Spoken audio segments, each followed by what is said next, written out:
Yo, what's up? What's up? What's up? Yo, hey, what's up, everybody? Yeah, we back at it again. So today's We go. book that I'm going to be talking about is Conversations with Ogotemmeli, an introduction to the Dogon religious by Marcel Griaule. It's not the whole book on here. I just wanted to get a really good close up of this. So this is the book right here. We're going to be going. It's basically the Dogon tribe. So with your understanding, Fat Jesus, you talk a lot about the tridactyls, and I told you before we started this show, I needed you to look into the tridactyls and this and see what similarities you found and where what sources you got with it. So yeah, bring that up real quick. See what you got. Surprisingly, there's not really a whole lot of tridactyls connected with the Dogon tribe. Um, there is similarities in culture and cultural similarities, such as their what artifacts that they have recovered or have at the museum closely resembles the artifacts in Peru. But there's a lot of naysayers that say that the science behind it or the person that first did the research or stayed with them was biased in the And first place. was it Like, Marcel Grial? yeah, the Okay. one and only. Yeah, Although he yeah, did yeah. a lot of the footwork. He did a lot of the work, but because of his biasness on certain subjects or the way the lens that he looked through with them, it caused a You certain think it type was of just with them, or do you think it was lot of different other people? I think it's a cultural biasness that is instilled within the French or the Brit or any European um, person. I want you I to would remember that. like if a person is culturally biased, let's say they're raised that way without an open mind, and because he's a very educated person, but he has actually a doctorate degree within the field of anthropology. So he's one of the fathers of anthropology that you learn as a social scientist or in the social sciences in the circle itself in anthropology. You This is one of the people that you read about in anthropology. No matter what mistakes he's ever made, there are no mistakes in anthropology. There is just studying. Like, people that make mistakes, it's part of social science. Making mistakes is human. That is the ultimate social sciences. If humans did not make mistakes, there's something wrong. That got to be an alien. It's got to be an extraterrestrial. So it's just a person that doesn't exist.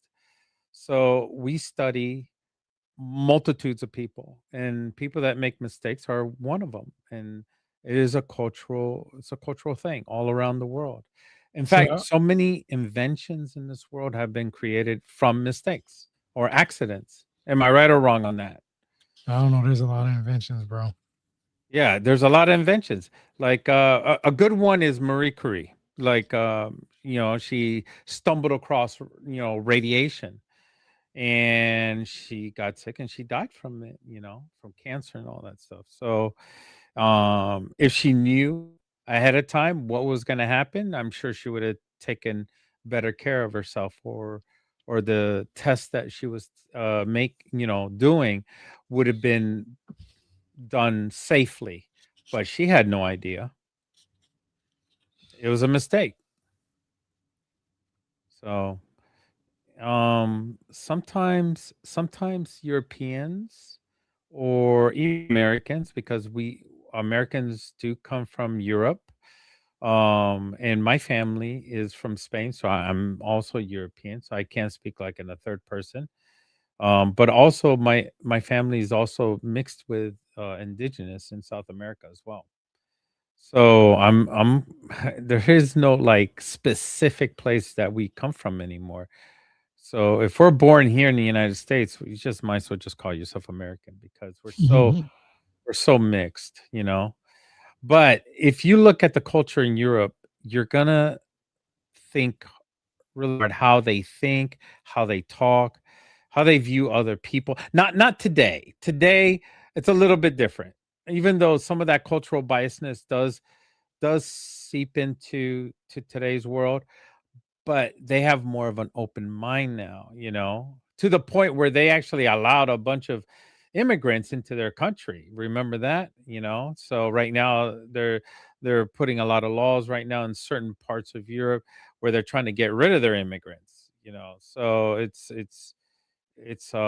like that almost all around the world. The there is a crash going on right now of two cultural societies where they're bringing in people from Afghanistan or Iraq or Iran or something like that, and that culture is mixing into the European culture, and it's causing a lot of problems, and people are just upset. They don't want Yeah, well, we this ain't talking about that, this bro. is We a ain't here to talk yeah, yeah, about yeah. no, no, But no, no, no. no, We but going this off is a the good top. Yeah, example. This is a good example because the Dogon tribe and the way the scientist was viewing the Dogon tribe created some problems. It actually was yeah. But we ain't gonna talk about all that he other viewed stuff. that stuff. Yeah, yeah, yeah. So the reason why I said for you to pay attention to that was because one of the first things that Marcel Griaule says in his book in the preface, he says in one of the most remarkable mountain areas in Africa lives a population of peasant warriors who were one of the last peoples to lose their independence and come under French rule. Many Europeans have regarded the Dogon as savages, if not the most backward race in the whole region. So that goes into what you were saying about the cultural idea right there. And then they have been thought to practice human sacrifice and to offer resistance to outside influence all the more effectively because of the natural difficulties of the country they inhabit. Now, anybody that's read the Bible knows that Abraham was going to sacrifice his own son. So that's kind of an iffy uh, uh, way to think of things. These people are not living like savages because are you saying that Abraham was a savage at that time for, almost, sacrificing his own son? So how do we determine what a savage is? And that was a good point that you brought up about the cultural ideas again. And then you have it says writers have described their fears when embarking on what were thought to be rash expeditions. In the light of these stories and on account of suspected revolts, often the result of misunderstandings, whole villages have sometimes been laid under interdict. What you think about that? I think there was a translation barrier,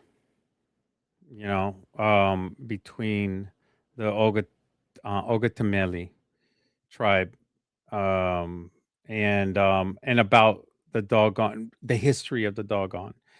And the question is, because Marcel did not speak fluent Dogon and ultimately spoke, and the ultimately did not speak French, every single they didn't like every single deep mystical and poetic conversation during those 33 days that he spent had to pass through a highly problematic game of telephone. Pretty much, you have to imagine how the conversation was going through because he didn't speak fluent and neither did they. So how much of that translation was lost? No, I agree with you because I'm actually reading this book, Symbols over here, and it's just basically a dictionary of symbols. So that's what I'm gonna start implementing in these conversations once I get done with it. And we'll be going over it, and I'm actually gonna have to uh depending on how big the But uh this is not my ideas. These no are no these no are no no other people's. no that's I what mean, I'm I'm reading trying to about. work. Yeah, No, I'm trying to word this right because these are boy. these are actually students that have graduated, that become adults, that have read his work, because a lot of people like No, I his got his book right stuff show here. I up. literally Yeah, got yeah. his book right here. So that's what No, I'm no, but reading from right now. he shows up in every textbook. But Yeah, people that go over his work after he passed away, they comment this way. This is what they talk about. Like, yeah, because how could this be true? Yeah, they have their own ideas, and that's what I'm about to say is that I have this book symbols right here. I was trying to put it in the right words. Is that they talk about the doggone differently than what is described. What I'm about to read right now, because this right here is important. Some people always talk about the moon differently, and right here in his book, hold on, let me see. Before we even go on, I want to say this part. He says the doggone, in short, were thought to be present of the examples of primitive savagery. And this view has been shared by some Muslim Africans who are Mm. no better Yep. equipped intellectually than Mhm. Europeans to understand those of their brothers who cling to the traditions of their ancestors. Only those officials who have undertaken the hard task of governing these people have learned to love them. So that's where you can see how he's basically saying the doggone tribe is basically equivalent and equal to the Muslim Africans, which to me that's kind of I don't know why he would say something like that, but that's where you can see Yeah, where you can yeah, see it's where called exoticization. That's what you're talking about. Romanticizing, stereotyping, or portraying a foreign culture as fundamentally mysterious, alien, or purely spiritual compared to rational West. yeah So he whatever. separated the West from Mhm. the Dogon tribe, and this was a European cultural thing that they always did.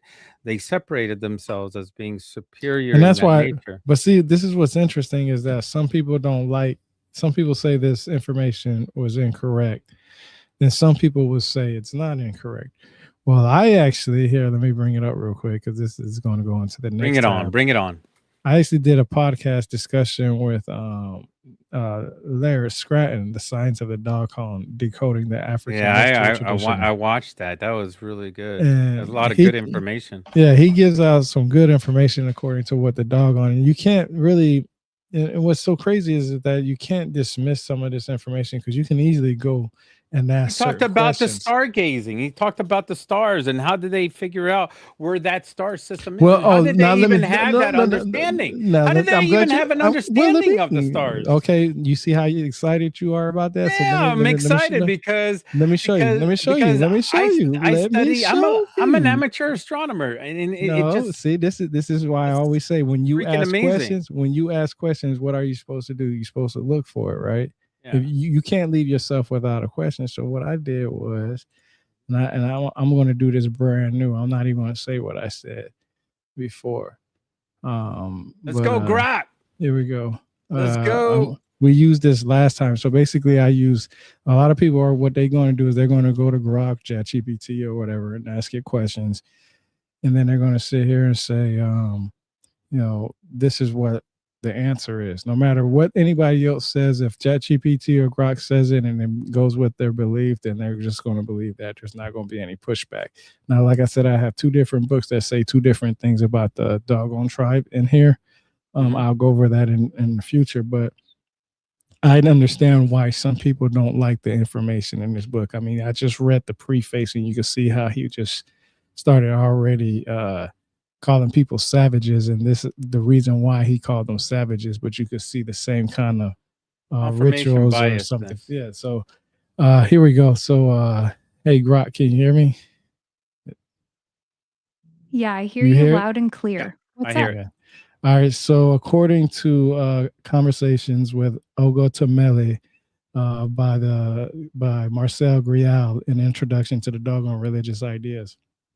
A lot of ideas are said that the human eye cannot see see the star system that they talked about. Is that true or false? I gotta get something for that soon. It's false. The book Conversations with Ogotemmeli is about Dogon cosmology, focusing on Sirius and its invisible companion star, not Ceres. There's no I said it mention so of wrong. Ceres or any asteroid in those conversations. The famous Dogon claims involve Sirius B, a white dwarf that's invisible to the naked eye, which is the part that gets debated. Ceres itself is too dim for normal naked eye viewing. It usually sits around magnitude 8 or 9, Mm. needing binoculars or a small telescope. On perfect dark skies, Sharp-eyed people might catch it at See? its brightest near magnitude 7, but that's not reliable. So Not, yeah, the human eye generally can't see Ceres without help. see, so the general person would not be able to see that, right? Like me and you. I mean, I got glasses coming in. I got Um, questions. Keep going. Yeah, but the thing is that some people can see it with the right conditions in their eyes. So that just basically takes away the whole idea that nobody could ever see it. It was just a small group of individuals that could. And they were the ones who seen that star. Now, what was your question? Well, let's say for instance, Grok and all these AIs, they pull from um I call it the steaming heap of crap in this world. But people fill information up that Grok and all these AIs look for. And people, I mean, Grok isn't like God. So the information Grok is getting it from human beings. And Yeah. human beings are fallible. They're not fallible. Yeah. You know, they're Yeah. they're gonna make mistakes. So what if? What if? I'm sorry, I'm bringing the what if in. If they were visited by extraterrestrials, maybe they were introduced with holograms of the star system or something that we don't know about. Of course, it's a what if.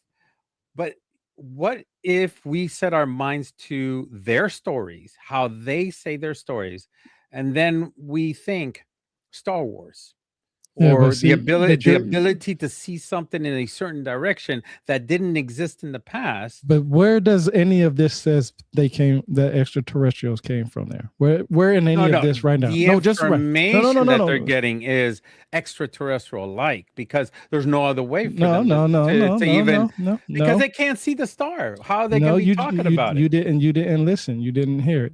There are certain people that can see that star. It literally said there are certain It's people. very difficult. It's very It doesn't difficult. matter. It's still certain people. Only Okay. certain people. So I still want to know where did the extraterrestrial came from when it's literally just said certain people. Well, it says that modern day scientists or not modern day science. Well, yeah, modern day scientists or modern day self scientists are the ones that are saying that extraterrestrials came and visited this tribe. No, we get But that. but people on It's the not. There's internet and no. things like There's that. actually. It There's isn't no. something ancient or something on the wall that No, says not. we were visited by aliens. No. You got to bring out facts to the table. What scientists say that? Because I've never heard a scientist say that. All I've ever heard are people who believe in extraterrestrials. That's a good question. I have to look that up because I looked up the people that were biased. No, I don't look. I See, have the people that's that are biased against it. I don't have the people that but were those for people it. don't know what they're talking about because my idea is that the whole idea is the question is this: how do the doggone know about this star system? And 9 times out of 10, most people will say that no humans could see that. Well, we just asked Grok because what I like what you're doing now is you just asked the what if without having an answer already prepared. So now we have to wait for you to prepare your own answer. But that's when I jump in and say, look, before I do that, I'm asking Grok the question on hand. Because I don't want people to think something and we all just thinking and nobody's coming up with an answer. You know what I'm saying? So my idea is the fact that right now, the whole idea is how do these people see this star system? Well, there's only a small group of people that can do that. So it's humanly possible. So we don't need extraterrestrials yet for this idea. We already can do it. The originator is Robert K.G. Temple. And who is an that? American author and fellow Royal Astronomical Society. What he did, he is absolute foundation of this entire movement in 1976. He published a massive international bestseller called The Serious Mystery. His claim, Temple I got that book. I know what that is. Okay. So he says that amphibious water spirits, and remember we were talking about tridactyls and tridactyls. Yep. That's why I was telling you. That's Ed Casas says that the tridactyls are We're amphibious gonna go over beings. his book. We're gonna go over his Yeah. book because I got his book, because that's why I was telling you to look up the He claims, similarities. he claims that these ETs taught the Dogon, the ancient Egyptians, and the Sumerians advanced astronomy and civilization before leaving.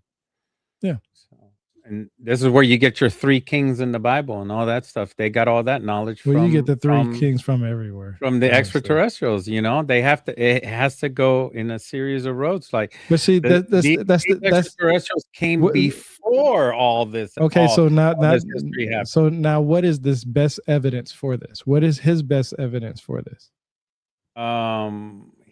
He actually says who landed in the ark around 3200 BC. He said. What is his best evidence for this? Doesn't say right here his best evidence, not yet. But the second person that we were talking about is Rick von Daniken and Zachary Stitchen. Yeah. Also you talks about how Yeah, because they extraterrestrials mention came him. down. Yeah. Oh. Yeah. But my point is this: we get that as many stories that They're peer review. They're peer reviewing him. That's what they're doing. The thing is that we get as many stories you get about extraterrestrials you get from inner Earth also. So that's why I never argued that point. My point is that what I said is that you can't see the star system without the naked eye. When we just proved that you can. So now you have this knowledge. So when somebody says to you, "Oh, you can't see this star system the Dogon tribe was talking about," you can say, "Well, you may not, but my eyes can." And your eyes may can at that latitude and longitude or that degree that it was talking about. The point of that whole thing is that forget the extraterrestrials, because we're not even talked about that part yet or even got into that. The idea is whether you can see the star system or not, whether a human can. And the plus, yes, the idea is a human can. Everything else doesn't matter at this point because we're only on that point of the idea of that star system. So that's why I think it's very important for people when they say, "Oh, the Dogon tribe wouldn't know about this star system unless there was some extraterrestrials that got involved." Then I say that's very disrespectful to the people who can actually see the star system. To add more context, and your question was, what's his proof? His proof, and we're coming back around in a circle. That Sirius B is completely invisible to the naked human eye. And you just heard that it's not. Yeah. So now he's wrong. So hold on. So Western astronomers only predict, and this is back in 1970. Western astronomers only predicted it mathematically in 1844 and photographed it for the first time in 1970 using advanced telescopes. And that's why they say that they don't believe that Marcel Griaule's book is in there, because if you actually look at it, he doesn't. If you look to it and you type in what is his feelings about Marcel Griaule, you'll see how he was always countering Marcel Griaule's information, a lot of people use his information to counter Marcel Griaule's. But the point is that point that he said is completely invisible to the naked eye, that you already know that's false. You already know that's false because there are people that can see that. And when? And what it part, doesn't matter. What part of the season? Because certain season, the Earth it doesn't matter. Listen. It doesn't matter. It doesn't matter when somebody makes an absolute saying it's completely invincible to the naked eye. Yeah, they're wrong. You're made an absolute. You know how we look at the moon, and when it rises at a certain portion of the Earth, it actually looks a lot bigger.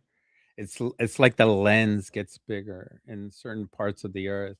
I wonder if that's even possible with stars as well. Possibly. I mean, look, I just like to stick to what people say. If somebody, like I said so many times, if somebody makes an absolute, then that means that any question that I have, I shouldn't have any questions because it's an absolute. Why do you need to ask a question if there's an absolute? You can't change it. There's nothing else to know. There's nothing else to figure out because it's an absolute.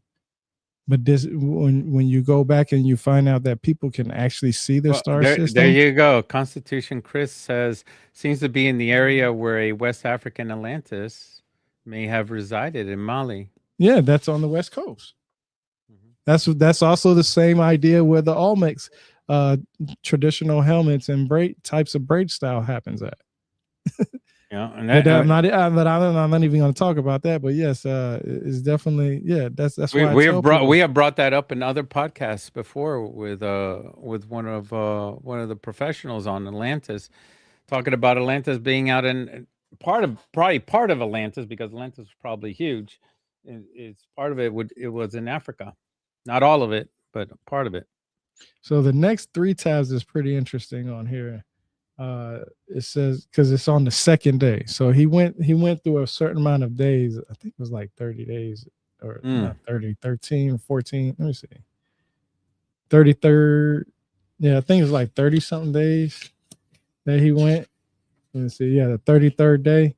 Yeah, I think he went 33. Yeah, he went 33 days and stayed with him and got information. And now he was married now, guys. So he had a lady back at home watching his daughter, and he was with a tribe with a bunch of beautiful women all by himself out there. So, there has been stories about men, having a man. Don't throw that out there in the universe out there, man. That man ain't, you don't throw that dirt on that man. I asked that question, and AI actually brought it up. No, if there's any illegitimate children out there. The man can't speak for himself. Don't do that, bro. It ain't that. No, don't even do that, bro. The next tabs, he refused to linger over the. Want to know? No, bro. Nah. That's not even cool, man. A man that passed away can't speak on nothing, man. So you gotta leave that where it's at. You know, DNA speaks. No, come on, leave that alone, man.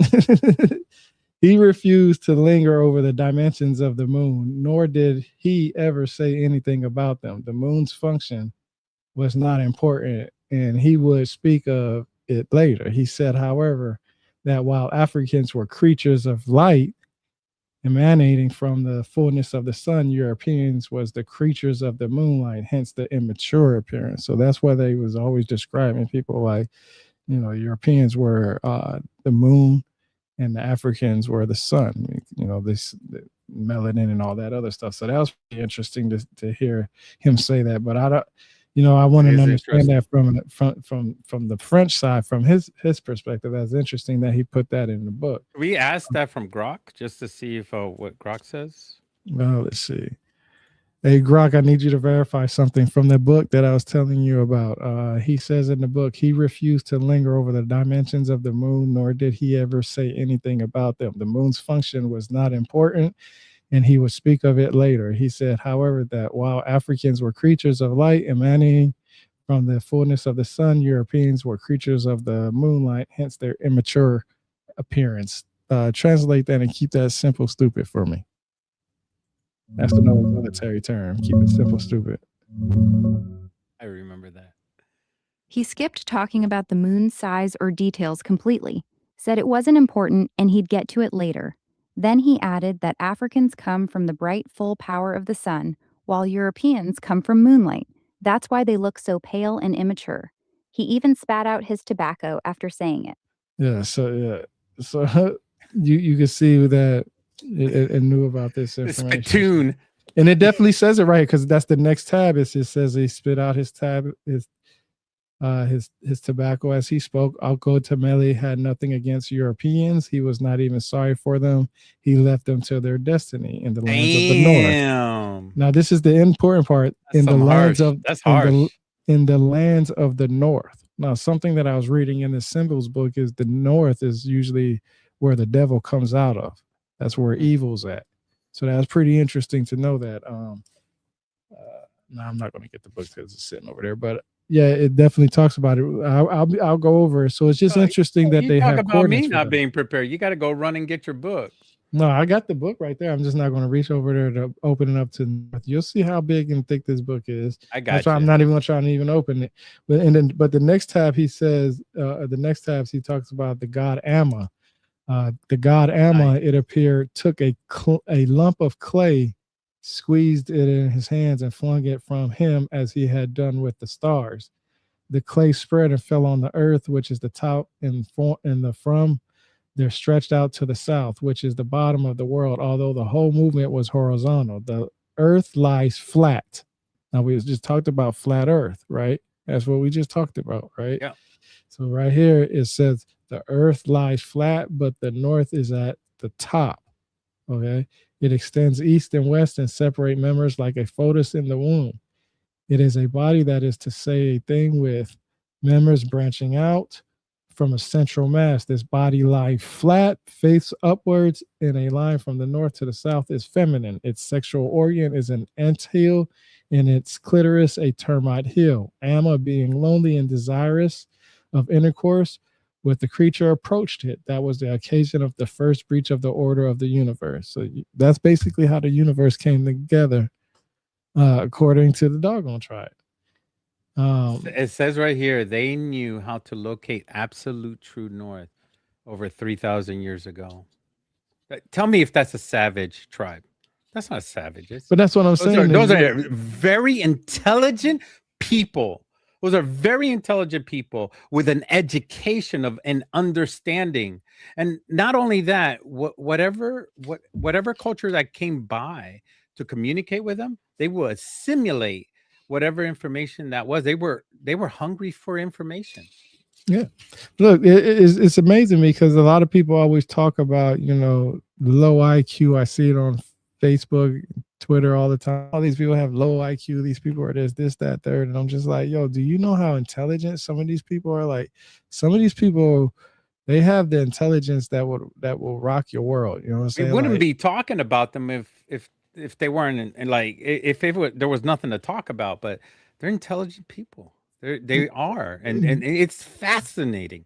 I just wonder how many people. I just want to know how many people who could survive in the elements that they could survive. Oh, I wouldn't be able to survive. IQ. I mean, IQ is where you live at. It's not necessarily. I'm smarter here because, I mean, if everything is taken from you and you're the smartest person in the world, usually that comes with a really bad ailment. I would have to live with them to learn to survive next to them, to understand the land and everything like that. Because on my own, I would probably not. I wouldn't make it, but 2 weeks, maybe 3 weeks.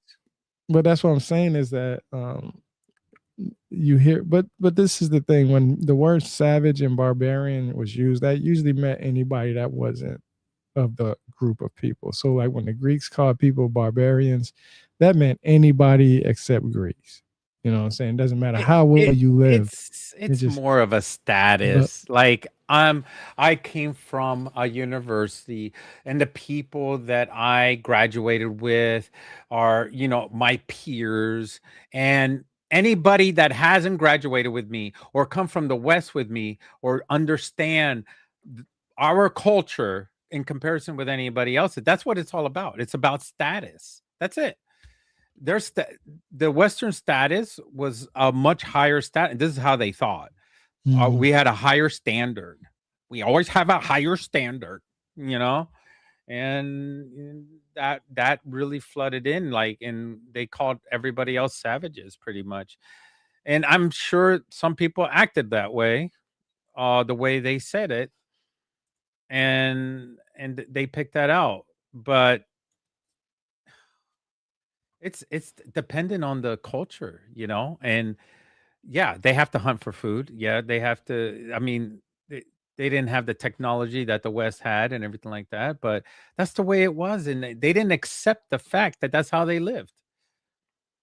Yeah, and that's why I said I always try to tell people, instead of thinking things in your shoes, take your shoes off and put your feet in somebody else's shoes. See how that person live. I mean, not for nothing. I definitely believe that there's a language barrier between the two. That's a good question. That's a good thing you brought up. Does the Japanese think they're better than everybody else because they do extra? They are extra. You got to agree with me on that. Extra. No, everybody is though. Everybody Japanese people are extra. Like everything they do, their laws and everything like that. They I was watching a video and I love it. I love the videos now. I love what they do in their culture. There is nothing negative, but they, like in my culture, in the American culture, we base everything on insurance or something like that. That's I'm gonna stop you. I gotta stop you. I gotta stop you. What? American culture is not one culture. It's made of many cultures. So what you do is different than what other people do. So that's why I said that. But we have efficiency. No. Everybody does everything that they can do according to what their land allows them to, and their laws and stuff like that. That's why I don't really like talking about politics and all that other stuff No, about it's this stuff not because politics. no, I'm just saying. It's I'm just about saying. how the culture Yeah, that's what I'm saying. Is reflects that themselves when it comes to money. most of the culture people look at is because of the politics, and that because like when just like you said, my culture here in America, that means me and you have the same culture. No, the hell we don't. I can guarantee you, me and you don't have the same culture. So that's, and I'm American too. So that's what I'm saying is that no, I think that's totally different, and I don't agree with that just because of that simple fact that America is made up of different cultures, and that's why I mean, said.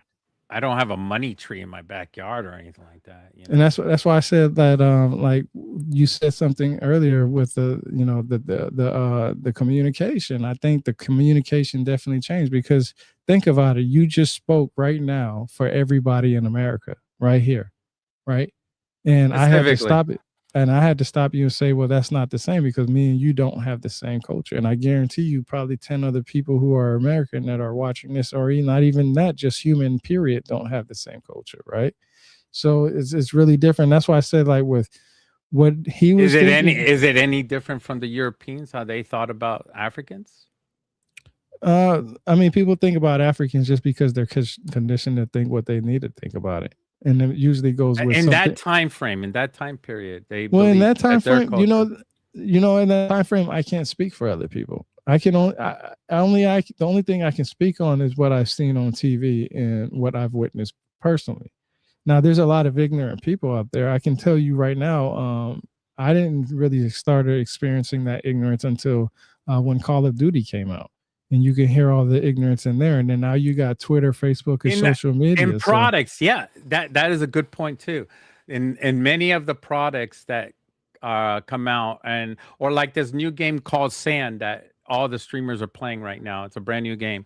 Like all their characters are white. There's not a single black character in there. Well, that to me that doesn't matter because I played plenty of games where there was just a certain European group of individuals or certain black individuals. I mean, I played different games, so that doesn't bother me. What I'm saying is that the culture, we are so mixed up now to the point where we don't really have a certain type of culture. It's like having the same tradition. So when we go back in 1976, I can tell you, or 1970s, I can tell you that the culture of 1970s is not the same culture as 2026 right now. Right? It's a totally two different type of culture. But the psychology, though, when you sit down and play the video game, you're thinking. But see, that's the thing. Nobody the black people and all. But that's what I'm saying. And nobody was playing video games in the 70s like this. So no, we don't have to worry about that. And today, not yet. Today, the reason why there are games like that is just whatever the reasons why. But I mean, we have our freedom to do everything. But when you asked that question earlier about, how the translations between the groups of people and you talked about the culture, I want to say that to answer your question about the culture and the translation, the hardest thing that they had to do was they had to find somebody that understood both sides equally, and that's something that we don't have the answer for. This author didn't do that. No, he had somebody talk. He had a middleman. We just don't know enough about that middleman now. We don't know anything about that middleman, do we? And then, no, we know a little bit. There's a little bit about him, but he's not the only person. As far as AI said, it was just him and the chief of the tribe that were communicating. No, he had other people with him. He had a couple of people with him in particular. And then there was like, I want to say like a mediator, translator in between it, because that's the only way they could get like, we're assuming. We're not. I'm not assuming. I'm telling you this is what he talked about in his book. He had somebody in there. It was just that he had different people for different things. It wasn't a set person. So different people had different, he spoke to this guy right here, but. Did he reference them? He's the guy that got all the information, so he's not the only one. You see what I'm saying? There was other people involved. He's just the chief of them all, and he did talk to him, but he also talked to other people. You see what I'm saying? And other people gave him information. It was just how he received it is different. And we really don't know because we don't really have anything but what he wrote down. But the people after him, because this guy's gone now. Both of them are gone right now. Well, people They have still gone study. back to the tribe. So Yeah. that's what I'm saying. They get more information, and now people actually They learn lived their with the language. people. Yeah. Yeah. There's people more that actually learned the language itself, and they translate it that way. But this was basically the beginning half of it. So what he talks about in this book here is just like the foundations of what we have. So when somebody says, well, who do we talk to about the Dogon tribe? This would be your primary source right here first. If you don't read his stuff, then you don't know how to counter or talk to anybody else about anything else, because this guy literally, he spent 33 days with them. I think that's what it said, right? I want to say, let me see if I can find that, because it doesn't have, yeah, it does right here. 33 days and a farewell. Yeah. Yep. So 33 see, days. so What we so brought this up one. on the first. So let me read what he did. So the first day he meets Ogotemmeli. The second day, the first word in the fibered skirt. The third day is the second word in weaving. Fourth day is the third word in the granary of pure earth. Fifth day is the third word in the classification of things. Sixth day is the third word, the descent of the granary of the pure earth in death. Seventh day, the third word in the regurgitation of the world system. Eighth day, the third world in the work of redemption. The ninth day is the third word in the drums. The 12th or the 10th is the word in the craft of weaving. 11th day, the word in the cultivation of the land. 12th day is the word dress and love. 13th day is the smithy pottery. 14th day is the large family house. 15th day is the sanctuary. The 16th day is paintings on the facade of the sanctuary. 17th day is paintings on the facade of the sanctuary continued. 18th day is the cult of Lebe. 19th day is the cult of Binu. 20th day is sacrifice. 21st day is the fertilizing word. 22nd day is the blood of women. 33rd day, the blood of women and the threshing of digitaria. The 24th day is the dual soul and circumcision. The 25th day is the personal altars. The 26th day is the appearance of death. 27th day, the cult of the dead, fermented liquors. The 12th day, the 28th day, dancing. 29th day, the cult of fire. 30th day is the twins in trade. 31st day, twins in trade, continued. 32nd day, the signs of the zodiac. 33rd day, farewell to Ogotemmeli. So the signs of the zodiac is interesting because China is always regarded as, or China or India is regarded as that. But the next tab that he talks about, he says these spirits called Numo. Some people call them Nomo. It's in either Nommo that some people call it, but they're talking about Numo in Nummo. And sometimes some people describe them too differently, but they're called Numo, were thus two homogeneous products of God, of divine essence like himself, conceived with outward, untoward incidents and developed normally in the womb of the earth. Their destiny took them to heaven, where they received the instruction of their father, not that God had to teach them speech, that indispensable necessity of all beings, as it is of the world system. The pair were born perfect and complete. They had 8 members. They had 8 members, and their number was 8, which is the symbol of speech. So 8 is a very important number. So like primary, like different, civilizations had that. So this is what's interesting. It says the life force of the earth is water. God molded the earth with water, blood too. He made out of water. Even in stone, there is the force, for there is moisture in everything. So he says moisture is in everything. But that's the spirits. So the Dogon. So now the Dogon are called the spirits. That's pretty interesting. Let's see. And we got the chat going on. I can't keep up with everybody. I know. But I yeah. can't keep up with it either. They're all But over the yeah, place. it's I do. They're still stuck on the video game. Yeah, there's. I mean, I mean, that's what I'm saying is that the culture. I mean, if you look at how people talk today, you would think that all people believe certain things, but it's just the algorithm. See, today, back then, the news was based on what channel you picked. You could pick CBS, ABC, NBC, Fox, whatever you wanted, right? Now you have an array of social media. People can hide behind social media accounts and all kinds of stuff, and they can go out there and put whatever it is they want to put out there. And that's why people say the stuff that they say. And some people get away with it very easily. Is pretty interesting how we always talk about freedom of speech, but we never say there's no freedom from consequence. But Uh, here's a little fact. The question we need to ask: were there other Westerners that visited? Like we're reading this author, and we trust this author is like the very first contact with the Ogotemmeli tribe, right? As this is the ancestors of the Dogon tribe, right? mm, So so but we didn't ask the question, were there other Westerners that visited yeah. before this Oh, before author? him? And No, there was I no just found nobody. out Carl Sagan was there before him. Yeah, there wasn't that many people who. There was a couple of people that actually went before him. Carl Sagan is actually that's actually interesting. Famed astronomer. He has he has a lot of information. What year did it say that he went? Was in the 19th to 20th century Europeans who brought telescopes and textbooks to Mali and talked to the locals. Yeah. So when did That's he? what you're saying. No, I'm saying when did he do it before?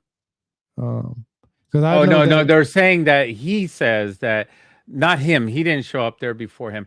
He says that there were other people that showed up before that author. That's what it Oh says yeah, right here. yeah. I've read Yeah, that. I read that. I was about to say yeah, that's yeah. interesting about Carl Sagan because I He's didn't not that even. old, and he's a Yeah, I was vampire about to then. say. I was about to say that's pretty interesting. I know there's a lot of people He's that still because alive. I was reading this one book, and I can't remember. It's a really old book. I think it was like from the 1800s, Maybe you could 1860 get. or Maybe you something. could get a signature in your book from No, him. they was talking about uh how there used to be a tribe that came from that used to be in Egypt that moved near where the Dogon tribe is now, and they had a symbol that looked very familiar from another one. So I have to go back and look at it. But yeah, I've read plenty of times that people went down there and because not for nothing, this tribe was the last tribe that fell under the rule of the French in that area, I believe. So there's people that visited them before. They knew about them, but he is the first guy that actually sat down and annotated everything like with a historical type of view. So that was when you said Carl Sagan. I was about to say that's pretty interesting that he did before him because I didn't even know about that. Yeah, I know yeah, he no, was no. He talked about how other people were there before the author because was there. I know he quotes the Dogon tribe a lot in his books. I know that for a fact. So the next tab I got on here is the four eldest were males, the four others were females, but by a special dispensation permitted only to them, they were able to fertilize themselves, being dual and bisexual. From them are descended the eight doggone families. Now, a lot of times, I was reading this symbols book, bisexual also meant hermaphrodite, also, or it could be one and the same. So some people believe that they were hermaphrodites, like some people believe Adam was a hermaphrodite, and there's other ideas out there. So that's just very interesting. I just wanted to throw that out there because of the simple fact that, like I said, other people have visited this tribe after Marcel Griaule did, and I Now, know. Marcel, he it says right here he took between 3,500 and 4,400 physical cultural artifacts from Africa and transported them all to France. That's another thing. So what was the purpose of that? Not keep it within Well, Africa. I know some people were giving him uh, Not many? artifacts.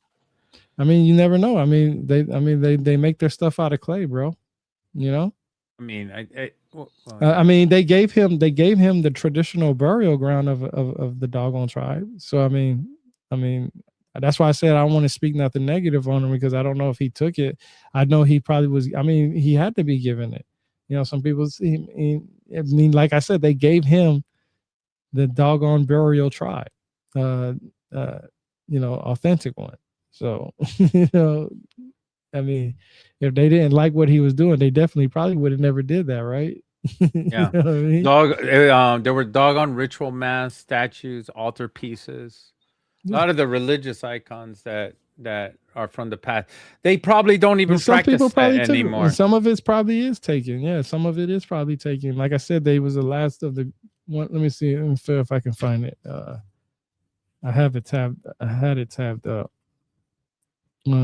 Because I know they was like one of the last uh guys or tribes to fall under the French rule. But I can't remember if it, 100,000 years ago seems to be a lot. Constitution. I don't think even humanity was back then. Sometimes I wonder.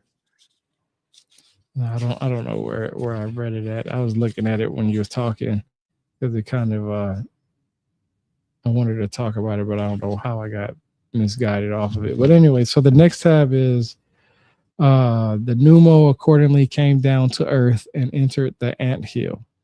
That is to say, the sexual part of which they were themselves the issue. Thus, they were able, among their tasks, to defend their mother against possible attempts by their elder, the insidious jackal. At the same time, by their moist, luminous, and articulate presence, they were gorging that body which was forever defiled in the sight of God. Okay, so he uses God, capital God. That's the Christian Abrahamic monotheistic idea of God. Is he respecting their God when he speaks that way, That's or is why he speaking the I'm bringing Christian up. God? That's why I brought it up because he says God, God. So when you look at that, is that the bias, the cultural difference? Is that him in putting in there? Because the Dogon tribe has a main god. Matter of fact, here, just I mean, does for Christianity have the registered trademark for the name God? I mean, God I don't know. come from gods, you know, and Hey and Grok, tell terminology. me if what's the main god for the Dogon tribe? Like the main god, like in Christianity, has God with the capital G. This is important right here. See if it works. Oh no, I gotta reset it. It Yeah, won't. take your time. Yeah. Yeah, I would imagine there's a No. bunch. That's why God has a bunch of names in the Christian religion, and also Jewish. Okay. Hold on. I'm about to bring it back up. Yahweh. I think when well yeah, that's what yeah, we're gonna talk about that too in the future. Don't worry. We gonna get there. I got some books on that. Hey Grok, so with the Dogon tribe, I need to know who is the main god in the Dogon tribe that's equivalent to the main god in Christianity or monotheistic religion. The capital God. This is important right here. This is what I was saying right here about their main god. Because they got one just In the like Dogon religion, the supreme creator god, equivalent to the capital G god in Christianity, is Amma, also yep. spelled Amma. He's the sky god who Mhm. created the universe, the stars, earth, and everything else, and he's considered all knowing and all seeing. He's often described as somewhat distant or impersonal, so the Dogon focus more of their daily rituals on spirits, like the Nomo, rather than praying Mhm. directly to Amma all the time. You see why? That's why I was saying earlier. Here, let me see if I can find the tab when I was talking about Amma or Amma, how they say it. Oh, where was it? Where's the tab at?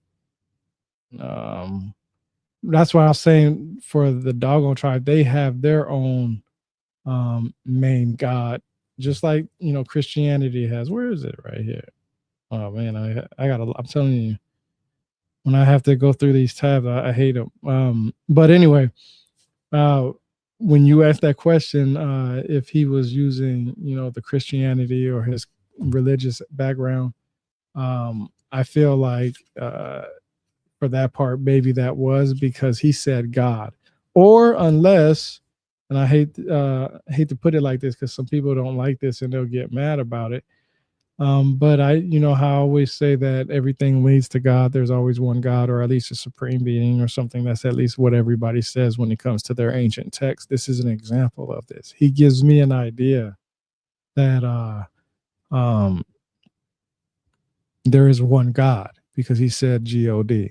I found the tab. It was the god Amma. It appeared took a lump of clay. That's when I was talking about Amma, the guy, the main guy. So that's why I tell everybody, when it comes to understanding these gods or these individuals, are we using our own thoughts when we translate and send this information off, or are we using the exact words? Because I wonder if Ogotemmeli actually said God with a capital God, like he meant that, or what did he say Amma? You see what I'm saying? Because and then is Marcel Griaule taking everything that he says Amma, says everything about Amma, and applies God to it? You know what I mean? Because the pneumo were the spirits. Well, how else would you describe spirits in Christianity? Well, some people would say angels, right? Because they weren't always physical, right? They were invisible. You asked about Robert K.G. Temple and what proof did he have? And what you just mentioned about Amma is one of the proof. And he looked at it in a different lens. He says that the prediction of Jesus Christ, that they already knew that Jesus was going to come. That was the idea of what Robert K.G. Temple was when he was looking through what like their god Amma was so similar to Christianity. Instead of seeing it from Christianity down to Dogon, he was looking at it from Dogon to Christianity, from their timeline and up. Well, let's look at it like this. You said that Jesus Christ was basically, he was looking from that perspective and that they were coming, right? Well, let's break it down like this. Or that, the Son of God, or you said God, they was going to come in to save God them. is God. He was going that somebody was going to come and save them, basically, right? Now, if the idea is that you're in slavery and that you're in bondage, you're always going to have faith and hope that somebody's going to come and save you. So you don't even have to even wonder if Jesus is going to do it. If he didn't do it, somebody else would have done it. Is basically the idea. There were a couple people in other religions that did. Well, of course, that's what I'm saying, is that if he didn't do it, somebody else was going to do it. He literally sent out people to help teach his teachings and heal people. So if he didn't do it, somebody else was going to. Right? So, but the thing is a lot of people want to see Jesus himself. If I'm dying of something and he sent somebody to heal me, I'm not going to tell the person that he sent to heal me not to heal me. I'm like, yo, heal me. And if anything, Jesus, come back and finish what this fool couldn't do. You know what I'm saying? But the idea is you just gave away your blessing. He probably couldn't be everywhere at one time. Or we know he couldn't be everywhere at one time. So the next tab is, so this is basically about, I want to say, but mounds. If you're physical, you can't be everywhere at one time. But if you're God, you can be everywhere. Well, that's what he was. He was physical. People believe he was a physical being walking this earth. Right? Well, I mean, yeah, that's the obvious truth. He was born. Yeah, that he was physical enough to be crucified, put on a cross, right, and sacrificed. Right? Basically, he. This is the thing. We talked about sacrifice, and I'm glad you brought this up because I was going to bring it up later. Because it's actually in this book about the sacrifices, but I'll bring it up now while it's on my mind.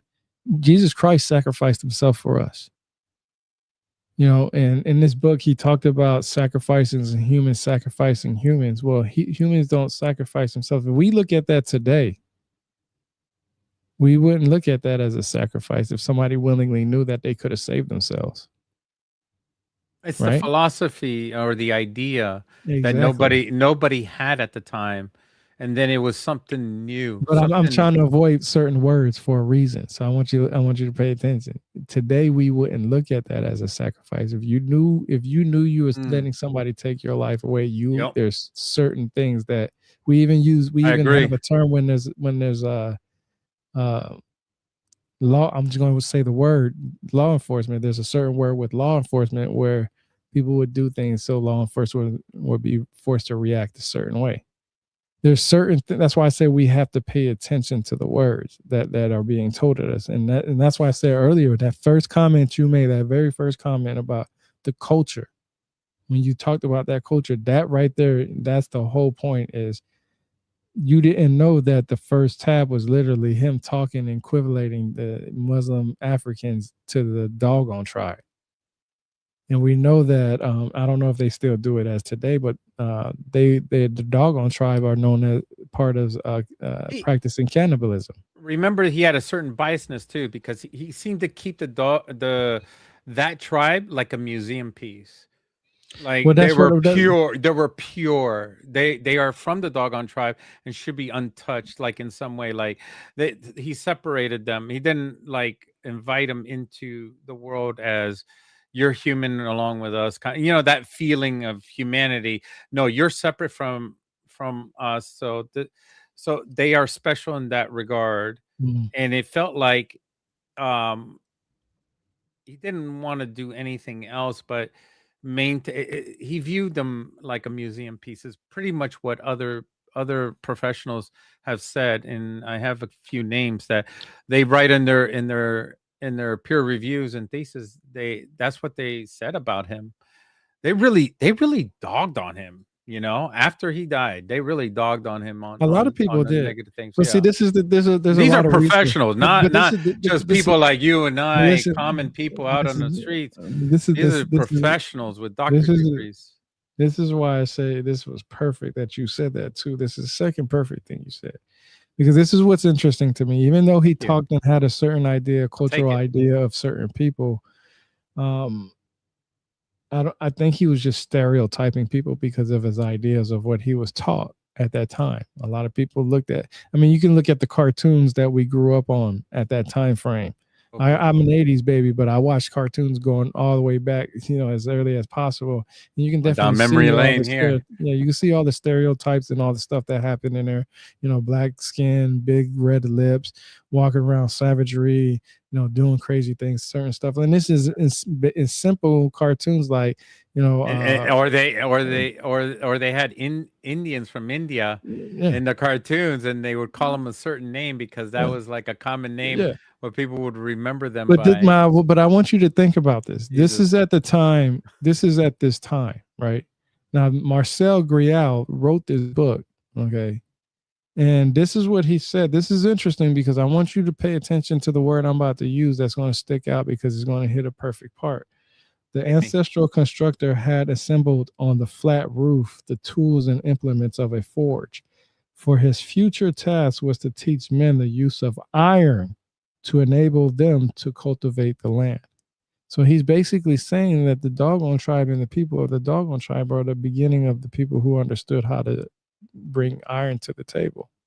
But when you read about the pyramids and all this stuff, people say, well, how did they have this knowledge?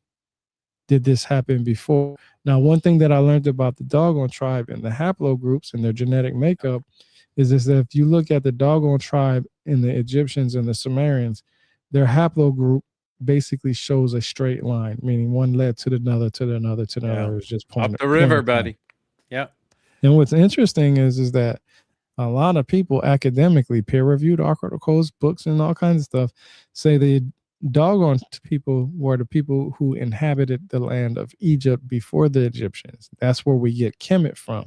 They were the Kemets or part of the Kemets. It's part of it, not all, but part of it, just like the surrounding area of that area were part of Kemet. They were probably pushed out by invading forces. That's exactly what happened. They were pushed away from the Islamic Revolution. The Muslim people were coming in and pushing. This wasn't just a one-time thing. This is a continuous thing throughout the ages. So that's what I'm saying. So they moved. France is located in the worst part of Europe, and they were attacked so many times. You know how many times France wasn't going to be France? They got lucky. But that's what I'm saying. It would be a different country today. With these people, they say that they inhabited the land of Egypt. So some of them moved away from there down south, and some of them moved further northeast or east side to where Mesopotamia is. And you can see that in their haplogroups and their genetics. But not only that, like I said, I'm reading a book on symbols. I have a lot of books on signs and symbols and stuff like that, and how they, mimic certain other stuff. You can see that the symbols from the Dogon tribe is the same as some of the people from around the world. There's signs from the Dogon tribe that are found on the Aboriginal Australians. They have similar signs and symbols. That Egyptians have signs and symbols. The Sumerians have the signs and symbols. It's just how far you go back to see where it was taken from. And it's very interesting because, like I said, Are we back with the Europeans being in Australia and maybe they taught them about those symbols, or did the no, those symbols come symbols been before out the there. Europeans? That was the Aboriginal Australians. Those are the people who inhabited the land of going back, what they say, 50, 60,000 years. That's the last time I checked. Let me see. Hold on. We can ask Rock right now. I'll verify right now. Just for. People, I bring up these questions because some people just don't know. Hey, Grok, what's the oldest Aboriginal Australian tribe out there? Does it go back 50 to 60,000 years? Just come in. There's no single oldest tribe. Aboriginal Australians comprise hundreds of distinct language groups and nations, all descending from the same ancient migration. The Marar people, traditional owners of the Majedbebe rock shelter in Arnhem Land, are linked to the earliest known archaeological site, with evidence of human activity around 65,000 years ago. Your 50 to 60,000 year range is spot on for the widely accepted timeline of when their ancestors arrived in Australia. Some studies push it to 65,000 or more, though there's ongoing debate among archaeologists about the exact dating. What we call the oldest continuous culture on Earth refers to the unbroken line of these peoples and their traditions, not one specific tribe. The Yolnu in Arnhem Land are often highlighted for their incredibly rich oral histories, passed down for hundreds of generations. Hey, real quick, verify something. Dogon tribe and Rock signs remembers in their your symbols, previous searches. and then the Aboriginal Australians signs and symbols. Is there some similarities in them that you know of?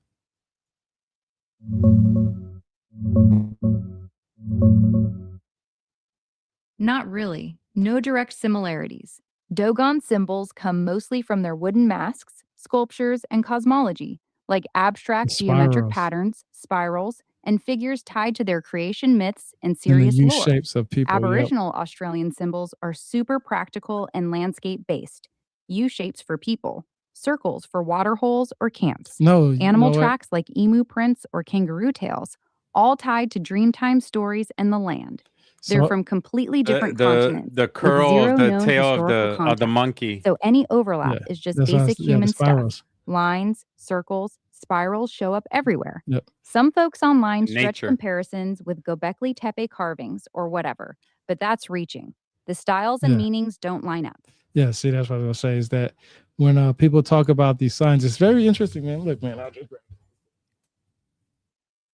I'm not even close to it yet. So this is the book that I'm talking about that I'm reading right here. Okay. Symbols, yeah. This book right here. I'm not even done reading it. But look at all these freaking tabs. This is how much I have left. Bro, right here. why even have paper? Why even have paper? These are all the tabs. So when I'm saying something is because I just read it. That's why when Rock was talking about spirals, I was like, that's the similarities that they talk about, and that's part of what they talk about here, because this is the dictionary of symbols. So this book right here is literally telling you where it's almost like you remember how I always talk about the etymologically definitions of certain words. Yeah, like I'm telling you, bro. Look at this. That's a lot of that's. Bro, this book is like 1,100 pages. It's supposed to feed you knowledge, not eat you alive. Jesus, bro, man, you gave it teeth. And that's why I say, I don't only speak on what I've researched myself, what I've read, what I've. I mean, I bought some of the stocks on those tabs, by the way. It's Man, gone up. I'm probably the one that's keeping them in business. I go over them a lot. I'm telling you. And not only SpaceX. That, you see the spaces. The funny thing is just you see some of these tabs, but the some stock of these prices surpassed SpaceX just this week. So I want to show you something. You see some of these tabs, but some of these tabs have multiple tabs inside the pages because it's covering a whole bunch of things. That's why I say I can't go over every single tab. I just go over what I found interesting. It's only because you got to be careful. You can't copyright and all that other stuff. So it's basically a review of the Well, book. yeah, you got to be prepared and all that. So Well, I do prepare myself. I mean, that's what the tabs are for. Hold on, let's see. Yeah, see, so look, so right here. So you see this one right here. You see, let me make it bigger. You see, I don't know how you found that. you see, because it's a lot of them. You see, one of them shows it. The white one shows where it's at, but then I have two more tabs inside it that's important. So just because you see these right here, it's probably like 20-30% more of this within the pages itself. So that's why I tell you got memory tabs. Yeah, basically, and that's why I tell people, you don't believe what I say. You don't have to believe what I say. Just go get the book. I already have it. I already go over it. Bro, if I don't believe you, who am I gonna believe? Look, I don't have that many tabs on this one. I don't have that many tabs in here, and the reason why is because like I said, I've already did a podcast with and I know what most of this stuff repeats the same thing, and most of it is you have to read the whole chapter. So I'm picking the paragraphs that I can talk about because I would have to read the whole chapter. Like that's why I read what he did 33 days. But I'm giving you the bread and butter. Everybody wants to know how the creation story came about. Well, I gave you the creation story. Who are the Dogon tribe? Well, I gave you who they are. It's the little things like that. And this is another thing. So you remember I was just talking about that tab about how they were enabling them to cultivate the land by teaching them iron, right? The very next tab after that it says it is a reminder that without the fire of the smithy and the iron of hoes, there will be no crops to store.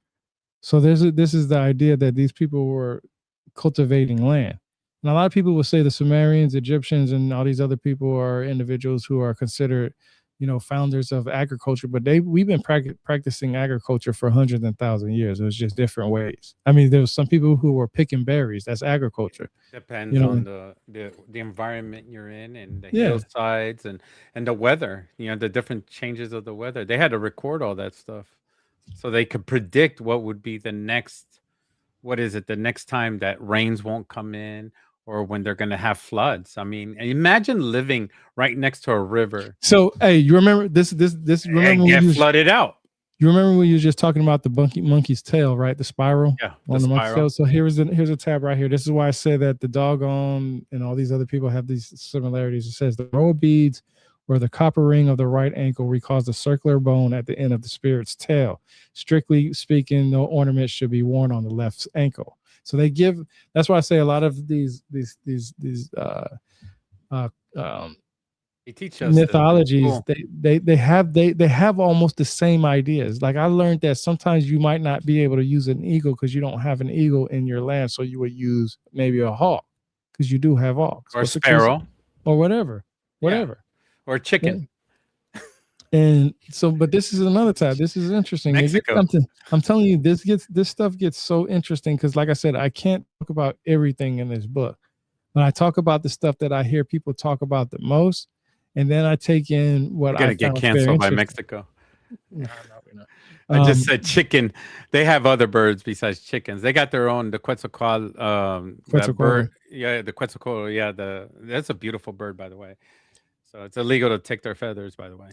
Just like it's illegal to grab eagle feathers here. They got the next tab. He talks about pottery, and he says pottery was born in the smithy. The smith's wife was drying the sun a pot in the sun a pot, which she had modeled like one of the spears of the bellows, but finding it did not harden quickly enough, she put it near the fire. She then discovered that the clay was baking and becoming hard, and so she got into the habit of putting the pots she molded by the fire. See, this is why I say this is why I'm glad you did your research, and this is why I said earlier what you said about you did amazing on your research. You said something. The third thing that you said that struck me that was interesting, or it could have been the second or first thing, but the third thing that I have to say that you said interesting, because like I said, I remember what this book talks about for the most part. You said most inventions happen by accident. That's what you said earlier, right? And that's a great example of how we don't need extraterrestrial to teach us anything. An accident happened. This, I'm going to read it again just so that people can understand, because they probably didn't understand why this was important. This is an invention of pottery according to the Dogon tribe. Okay. And it says pottery was born in the smithy. The smith's wife, so basically the person that's doing the iron, the bronze, and all that other stuff, the metal, messing with metallurgy and all that crap, his wife was drying in the sun a pot which she had molded like one of the spheres of bellows. But finding it did not harden quickly enough, she put it near the fire. So she was impatient. She was like, I need this thing harden up. We're not going to leave it in the sun anymore. We're going to put it in the fire. That's how pottery came to be for them. She then discovered that the clay was baking and becoming hard. And so she got into the habit of putting the pot she molded by the fire. So that's an accident. And that's where the kiln was invented. Exactly. 100%. Probably. I mean, how do you build a kiln out of rock? But why would the smith need, or why would the smithy need? And after that, pizza. Why would the smithy need water? What's important about water? Well, they need the water to put the metallurgy in there. They need water all the time. So he was probably asking his wife to go with the lamb skin or whatever type of thing they had, say, hey, can you go bring me some water? She was helping him out for whatever business they were working in, because that was their business, right? And don't go too far. You could make bread inside an oven as well. So when did they come up with yeast and bread? Well, no. Well, let's stick on this for a second. Like I said, he was asking her for water. She was like, yo, this is tiring. This is hard work. I need something that's going to help me bring more water and carry a lot more. So she was like, well, hell, the sun is taking too long for the sun to dry these out. I got about 20 of these things that need to be dried. The sun ain't helping. Let me throw about 5 of these in the fire and see what happened. And by accident, she created hardened pottery. That's not hard. That's why I say when we look at things, we have to look at it as a aspect of, is it possible for this to be this way? That's why I brought up the whole fact about seeing the star system the Dogon tribe talks about. Can humans see it with the naked eye? Well, most can't. I mean, you wearing glasses, so we already know you have eye issues. I just went to the VA just a few days ago because I need new glasses. That's why sometimes it's hard for me to read what I'm saying here, but I'm not going to hold off my show because I ain't got no glasses. You know what I'm saying? So for the most part, I try to understand that, is it possible for other people to have this ability, this possibility? If I don't eliminate all other possibilities, then I'm stuck with the only possible thing that can happen. But I have to eliminate all the other ones, and I have to start with the human factor first. Now, if the Dogon tribe talks about iron, and I read the book from Herodotus that actually talks about that the iron was used to help build the pyramids, which we will go over in the future because I have all his books and we'll go over his books. He literally talks about how iron was used to help build the pyramids. Okay, so if iron has been around that time frame, we know it's been around that long. So the question when people talk about bronze and this, that, and the third, that just tells me they didn't read Herodotus' books.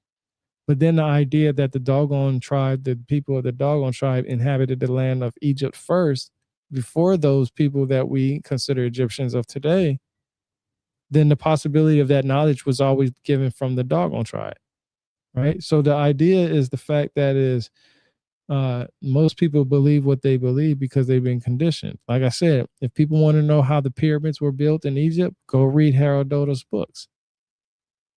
Read all his books. Just to reel it back into cultures, there's another thing I wanted to bring up about how cultures religiously do things. Like they systematically do something, even though there's a better way to do it. I brought up about the bread. Remember I brought that up? That only exists in Mediterranean and northern area. But in Africa, they had ovens. They could have baked bread in ovens, but it never dawned on them. But you can't say they're dumb or they weren't intelligent enough to think and put Maybe it they together. couldn't, but they knew that No, it it hurt was their a body. rich. No. But what I'm mentioning is that their culture is a ritual. They probably didn't do it because culturally they don't make bread that way, even though it tastes better that way. I mean, I think so. I love oven baked bread, but Yeah, but that for doesn't. them, they made it differently. They put it on a fire and they never put it in an oven. That's how they Well, made it. Their depend. I flatbread. mean, I've been to Afghanistan and Iraq, and I can tell you they make bread differently everywhere. Yeah. Over there. Some of them do it in the oven, some of them do it over open fire, some of them do it. There's traditional ways that they do things. Well, I'm talking about in the past, like Well, they were used to doing it a certain way. that's what I'm saying is that in those places they still do things the traditional way. Which Traditional. that's what I'm Yeah, saying. So proper terminology, traditional. mhm. Yeah, always remember that whenever you're looking at another culture or you're going to a different state or you're going to another country, tradition. You have to respect the traditions of other people because that way you can understand the language and you can understand the people and you actually do better. You do better in communicating. Yeah, I'm going to show this real quick because this is important. This is supposed to be the genealogy of the Dogon tribe. So this is a picture of it right here. And this is where it says, hold on. It's a little bit. There we go. There we go. It says God without wife, God with wife. Then it talks about how with wife, it's a jackal is single, and then the pneumo is the twin, the first word. Then you got the first man, first woman. Then you got the first man being the smith. Then you got the griot, the master word, and you just got everything in between it. Bro, so this is the idea. Is that not Jesus? Well, the birth of Christ. That's pretty much it, right? Let me put this to you in better understanding. So you got God in Christianity. The jackal and pneumo would probably be Adam and Eve, right? Or I'm sorry, not Adam and Eve. The fallen angels and or the daughters of about women. Mary. Then you got the first man and first woman that could be Adam and Eve, right? Then the smith. Well, when you got the smith, first man and first woman, that's what people will stop at because everything in between. But you also got to think about Cain and Abel. Who was Cain and Abel? Agriculture and what? Two brothers, yeah. But what did they do? Farming, agriculture, watching over the sheep. Yeah, so that's no different than because one irrigation, farming, and also maintaining the land in the perimeter. But this is the thing. Security as well. He says God, G-O-D, not Amma. Right? Where's the word Amma on here? That's what I'm saying. Is he using his word? That's probably the ancient terminology. No, he says God. That's Christianity, bro. Well, yeah, that's Christianity. That's Christian, or I should say, at least the monotheistic religion, the Abrahamic faith. But my point is this. But my point is that instead of saying God, it should actually say Amma, right? Or am I mistaken? Because Amma is supposed to be. Why did he what you're asking is why did he exclude the name of Amma when he mentioned God? Because maybe he believed that Amma and Christian God was the same, one and the same. Look at me coming up with that. that leads me to the last tab, which it contradicts. You led me there, man. You led me there. No, I want you to remember that because you made me think it out. This is You're good. Let's see, where is it at? You're I'm good. gonna make sure I read it. Yeah, he led me right down that path. Okay, here we go. So this cult seemed to show that some special quality was attributed to the ancestry of twins, which we know as the pneumo. It was popular belief that their mother had been touched during pregnancy by a spirit. It would never be called a pneumo because spirits are pneumo. Pneumo is a spirit. For that was too dangerous a name, too much for a human mouth to utter. Now, you got to remember, no man was able to say God's name correctly because it was too dangerous, or see him for that matter. The children of such mother would therefore be essentially different from other children.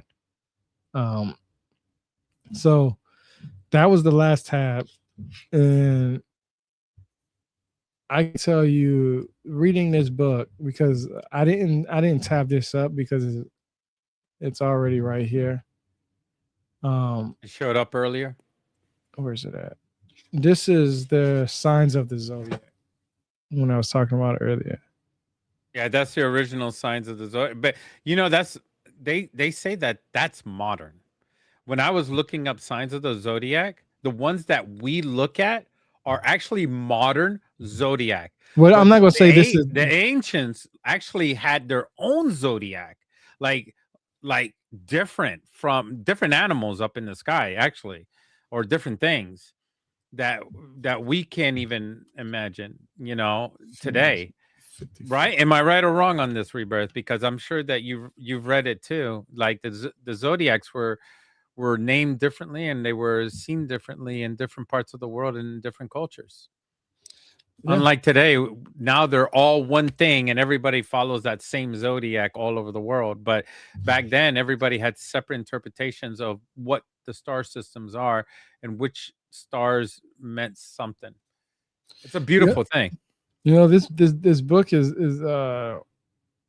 interesting because there's a lot of stuff in here that you have to read to understand, and it's not just reading one paragraph to understand.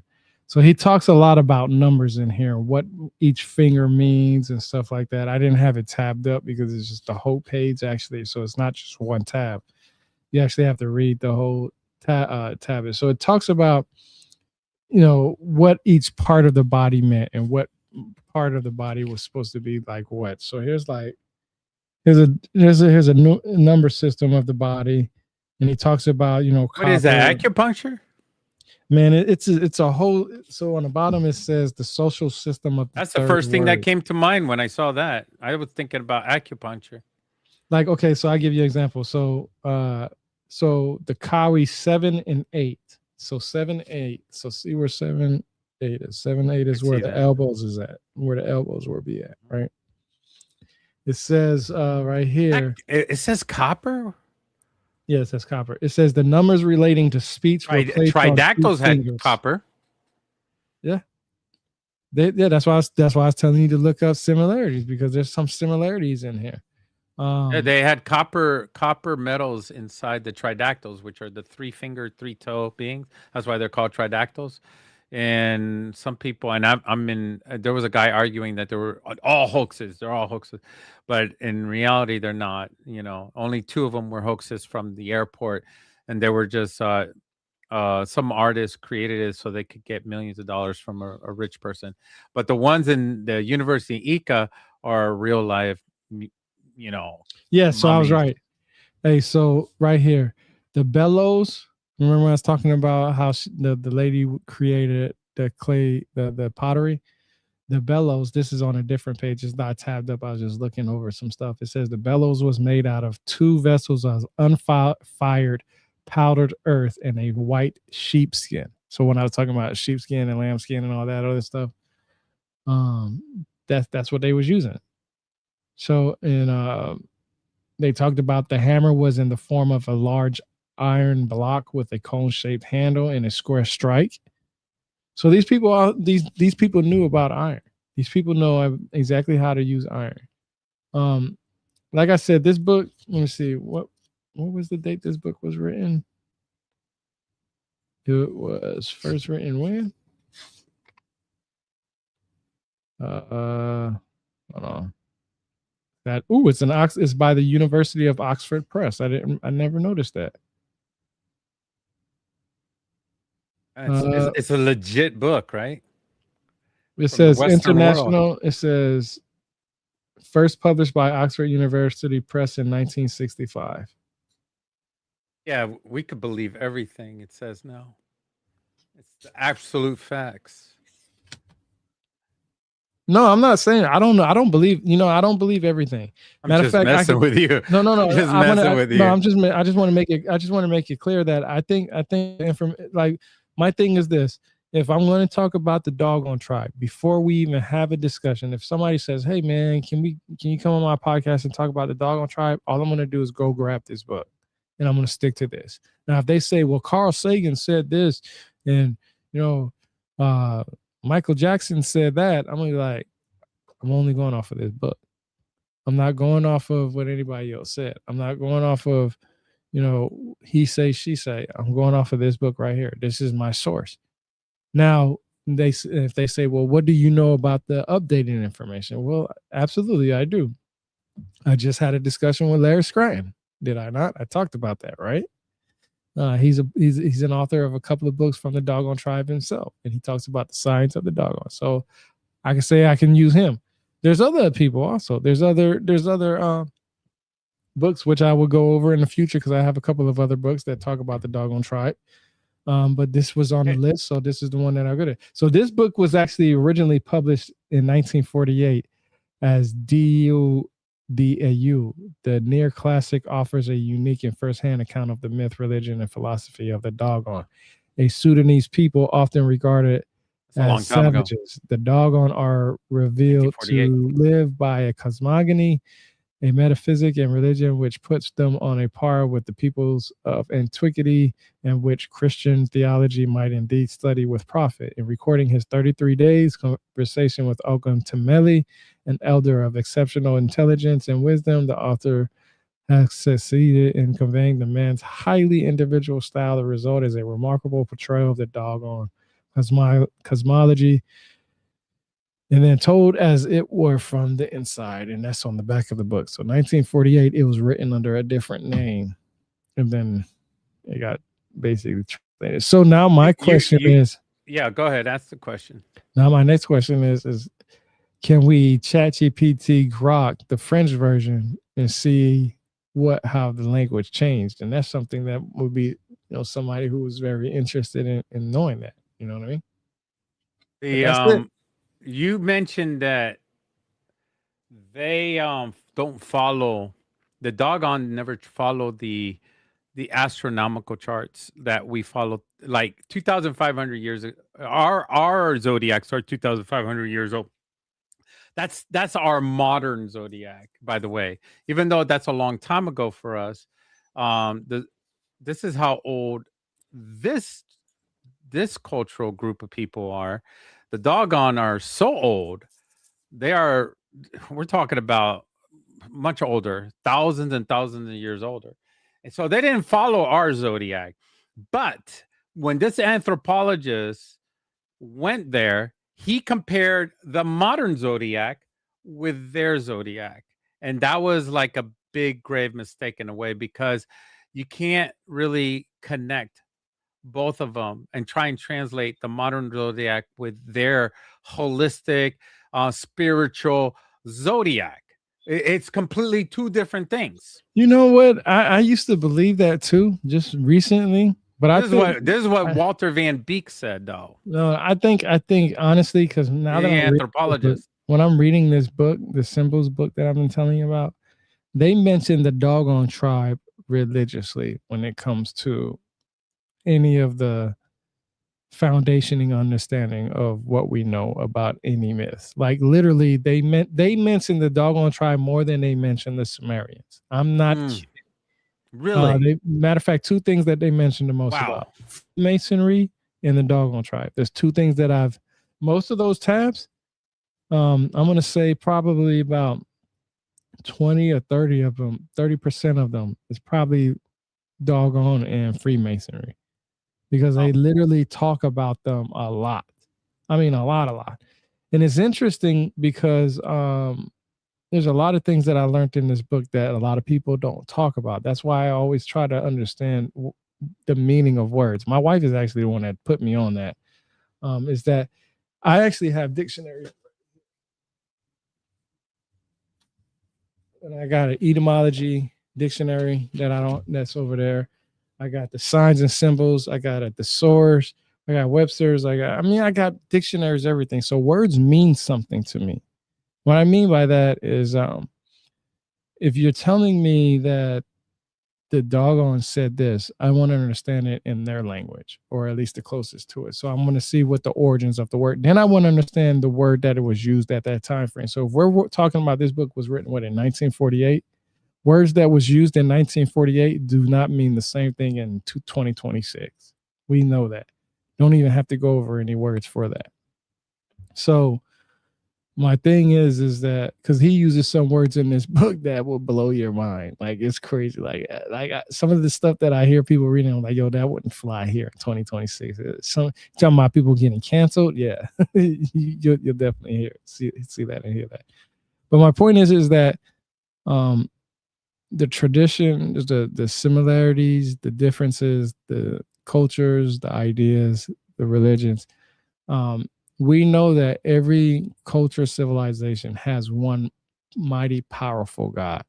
And then that God has something that's either equal or less powerful than the main God, which is usually the adversary, right? Some people would say for Christianity, it would be the devil, right? But when he said the word God, capital G-O-D in here, that's telling me is he And I got using something for you after that when you mentioned God. Go ahead. Well, did you know that God for the Dogon tribe was the Orion Belt? Yeah. That's what they looked at. Most of the people here in the chat, they don't know that. They don't know that's what they were looking at in the skies as the sun god. Like Amma was the main god in their whole culture. And that was Orion's belt. And what sits on Orion's belt? Sirius cluster. That's Sirius B is up in Orion's belt, which is wild. And then not too far on the west side of Africa and precise cosmic clock. Now, you brought this up because everything is agricultural, not because they were, hey, check out the stars. Oh my gosh. Yeah. It's none of that, man. Maybe they did. I don't know. But the thing is that everything they did was survivability. So it's agriculture. So they used the Pleiades system for the West. And that was a major star group. Yeah, that's the rain. I believe it's the rainy season for some people to start their agriculture and stuff like that. I think it's like in June, if I'm not mistaken, the Pleiades system. But it's interesting because where else is Orion at? That's very popular in this world. What is it? Straight up, buddy. No, where's it at? Where's it at on this planet? What do most people correlate the Orion's belt to? The equator. No, what else? Oh, what do you mean? You're right there. You're right there, man. You're right there. What? The center of the Earth? We talk about it. We talk about it sometimes. Give me a clue because I have many ideas. My head is filled with ideas right now. Here, I want to bring it up on ChatGPT because this one's actually interesting. And hey, Grok, give me the correlation between the Orion Belt and the pyramids of Giza, and how accurate and is that still a theory, or do people still believe that? In the Dogon tribe, they did divination with sand as well. Now, I bring that up for a reason because the Orion correlation theory says the three main Giza pyramids were deliberately laid out to mirror the stars of Orion's belt. The Khufu pyramid to the brightest star Al-Nitak, Khafra to Al-Nilam, and the smaller Menkaura to Mintaka. It was proposed by Robert Bow-Wow in 1989 and got popular in the 90s with books like The Orion Mystery. Some versions tie it to a much older date around 10,500 BCE, linking the Sphinx to Leo II. It's visually striking if you overlay them, and some studies found a correlation between pyramid sizes and star brightnesses. But mainstream Egyptologists and astronomers call it fringe pseudo-archaeology. The angles don't actually match.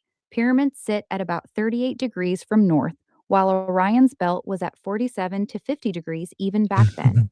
And the offset of the small pyramid goes the wrong way, unless you flip the map upside down. No ancient Egyptian texts support it, and the mainstream dating for the pyramids is around 2,550 BCE.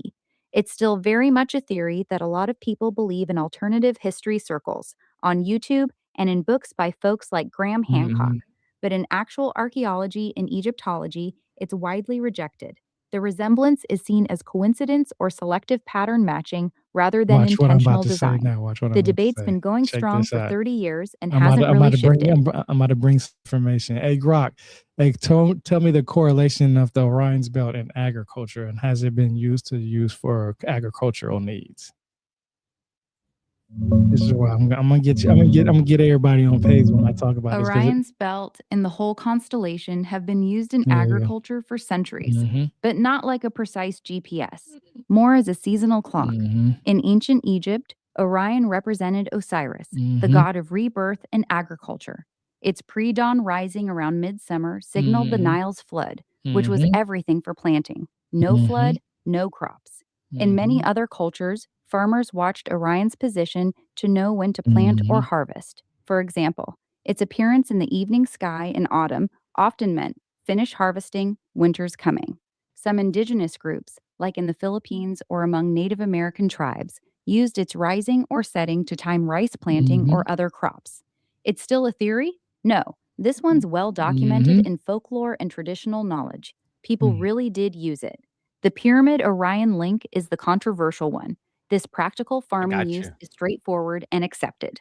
So this is what I tell people when people say, "Well, why did they build the pyramids and line up with the Orion's belt?" Well, they didn't. First of all, it's not exact. We all know that. And if extraterrestrials had anything to do with the advanced mathematics and technology, I'm pretty sure they could have made it very precise.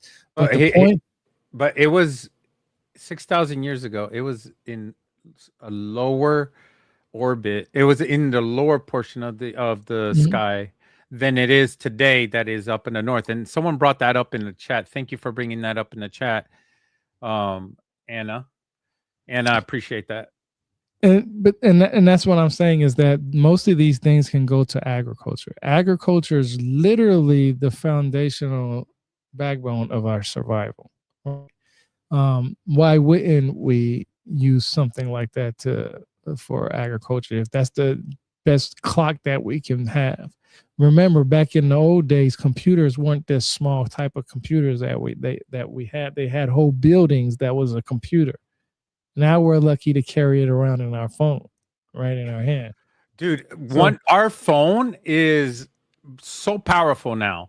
And the next generation of phones have an AI chip in it. Like AI. Like we're gonna have AI specifically, like an actual chip. They already came out, Nvidia and all that. They came out with a chip that is AI combined with everything else. It's insane. Yeah, but my point is that they built this pyramid. They built these pyramids for whatever reason they did, and had many different possibility reasons. It wasn't just one. But the idea of why they built it the way they did was because of the simple fact that it was the easiest way to determine agricultural needs. Easy. I mean, for them. You see how big the stones That are? people, and that doesn't look easy. I break my back just thinking about it. Think about it. Think about this. It's easy for us to maintain. It isn't easy for us to build. Well, I'd say this is the one thing. It lasts longer, a lot longer than any other material on Earth. But the information says that if there was no flood, there was no crops. So this was a very important thing for these people at that time frame. And also we also know that we know when this was first proposed. This was first proposed in 1989. So we know where this information comes from. This doesn't come from ancient people. It doesn't say, because if it did, then nobody would argue what the pyramids were used for, right? And nobody really paid attention to the Orion's belt because the people who are academically don't believe in that necessarily, or some of them don't at least, right?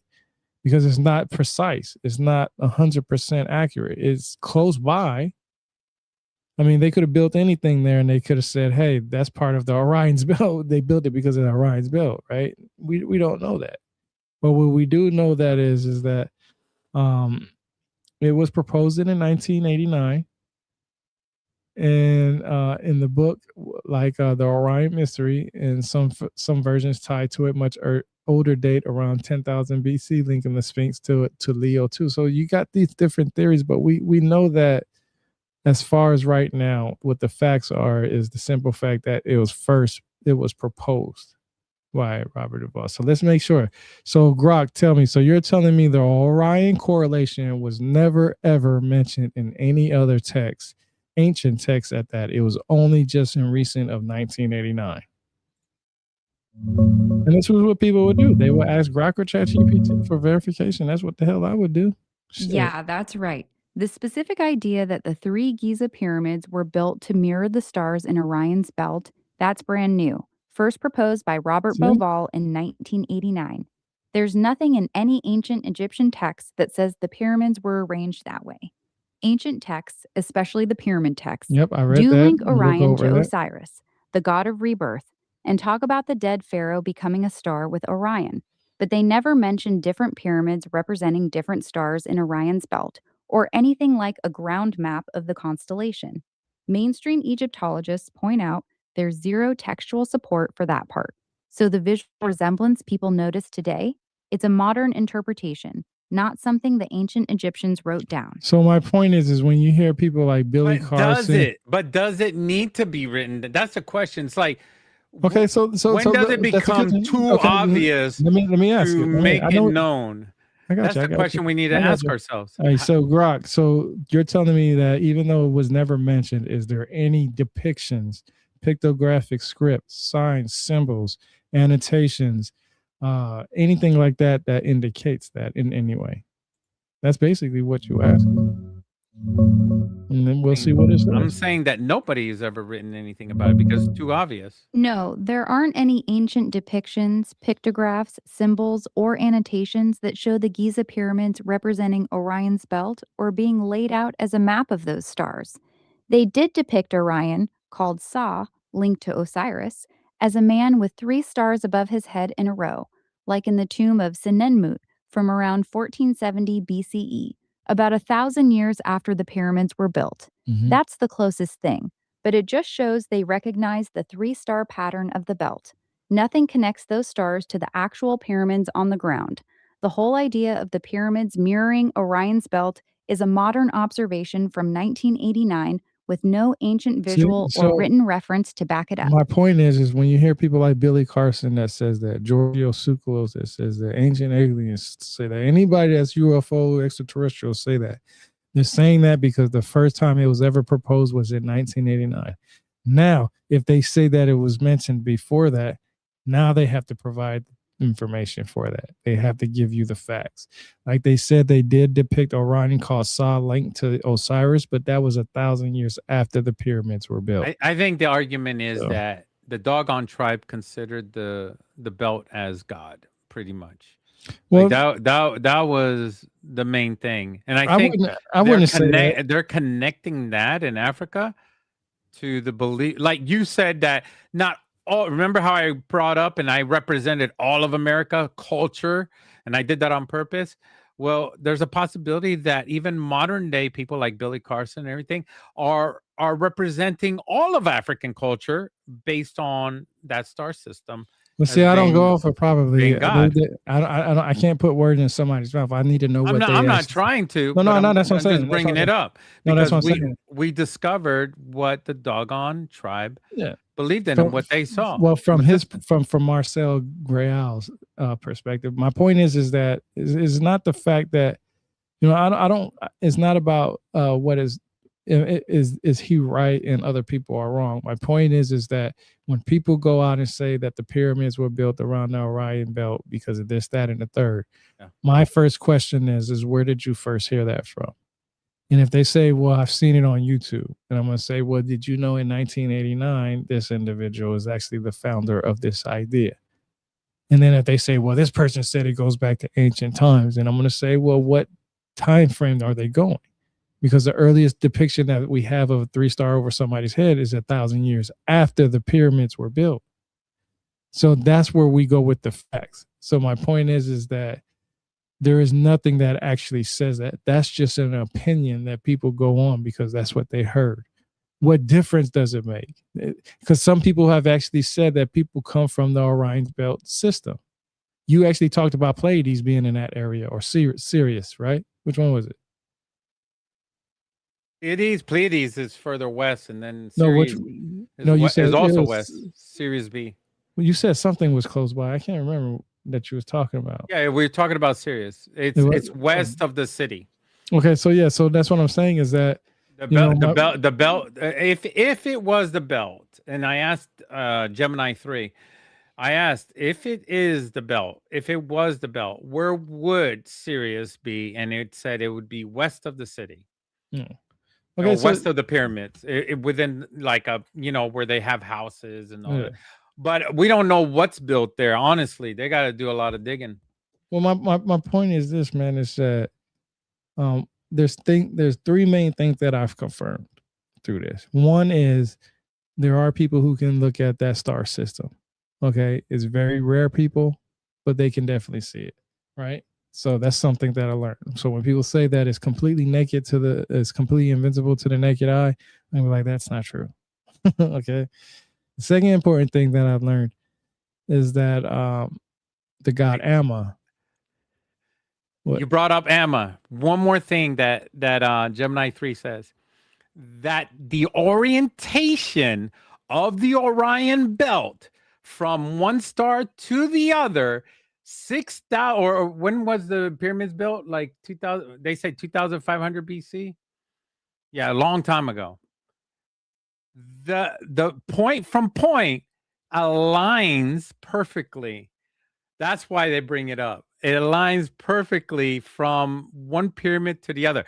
Nowadays, it's a bit like this. It doesn't align perfectly. But back then, it aligned perfectly, like on the ground of the earth, as it is up on the sky. That's what people say. Well, that's what Gemini 3 is saying. It mathematically brought it up. It says it's a perfect match. There's nothing a perfect match. Well, it's not completely perfect, but this is what people would say. Oh, it's perfect. Well, they say it's perfect now. That's what I'm saying. They say it was perfect close. Now. It was close. No. Now they say this now. They say this now that is perfect. Oh well. That's what I'm saying is that even then it was better. It was probably more aligned back then, right? Yeah. You can tell the straight line by the geometry. There's certain ways to look straight up in the sky and do certain things, right? But if you move things just a meter to the left and right, that could be like a mile, 3 miles to 100 miles, depending on where you're going. But my point is that wait. Here's one more thing before we get off that subject.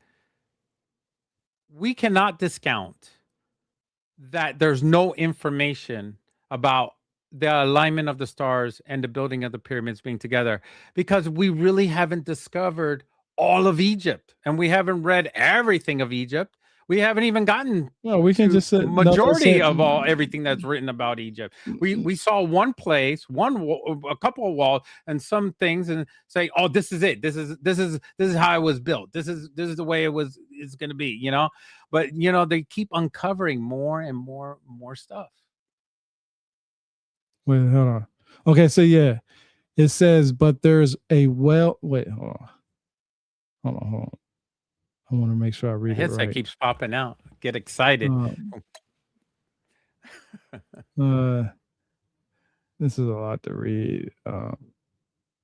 Okay, so yeah, it says the pyramids are not perfect straight line. The third is slightly offset, just like the stars are perfectly aligned. And they talk about this. This is from Harvard. So that's what I was saying when they say things perfect. People say it's perfect now. But you ask, where did they get the idea? And there you go. Those ideas are not like something that just came out of fancy. They're not hypothetical. They actually compare it to astronomical charts. No, of course they do. That would be the logical thing to do. I mean, a lot of things always had to do with something with the stars back then. I mean, everything had to do with the sky back then. And like you mentioned before, is because of agricultural reasons. Yeah. Because the rivers would flood and they had to control the dams and the rivers and making sure everything flowed correctly. And they had tons of farms. And most likely they may have had a lot of trees until some idiot got in there and decided to cut all the trees, and all of a sudden all the sand came in. There could be a possibility. I don't know for sure. Did they always have trees there? And it stopped, like, that's what stopped sand from coming in. They said that it had a lot of different things. There's different ideas and theories.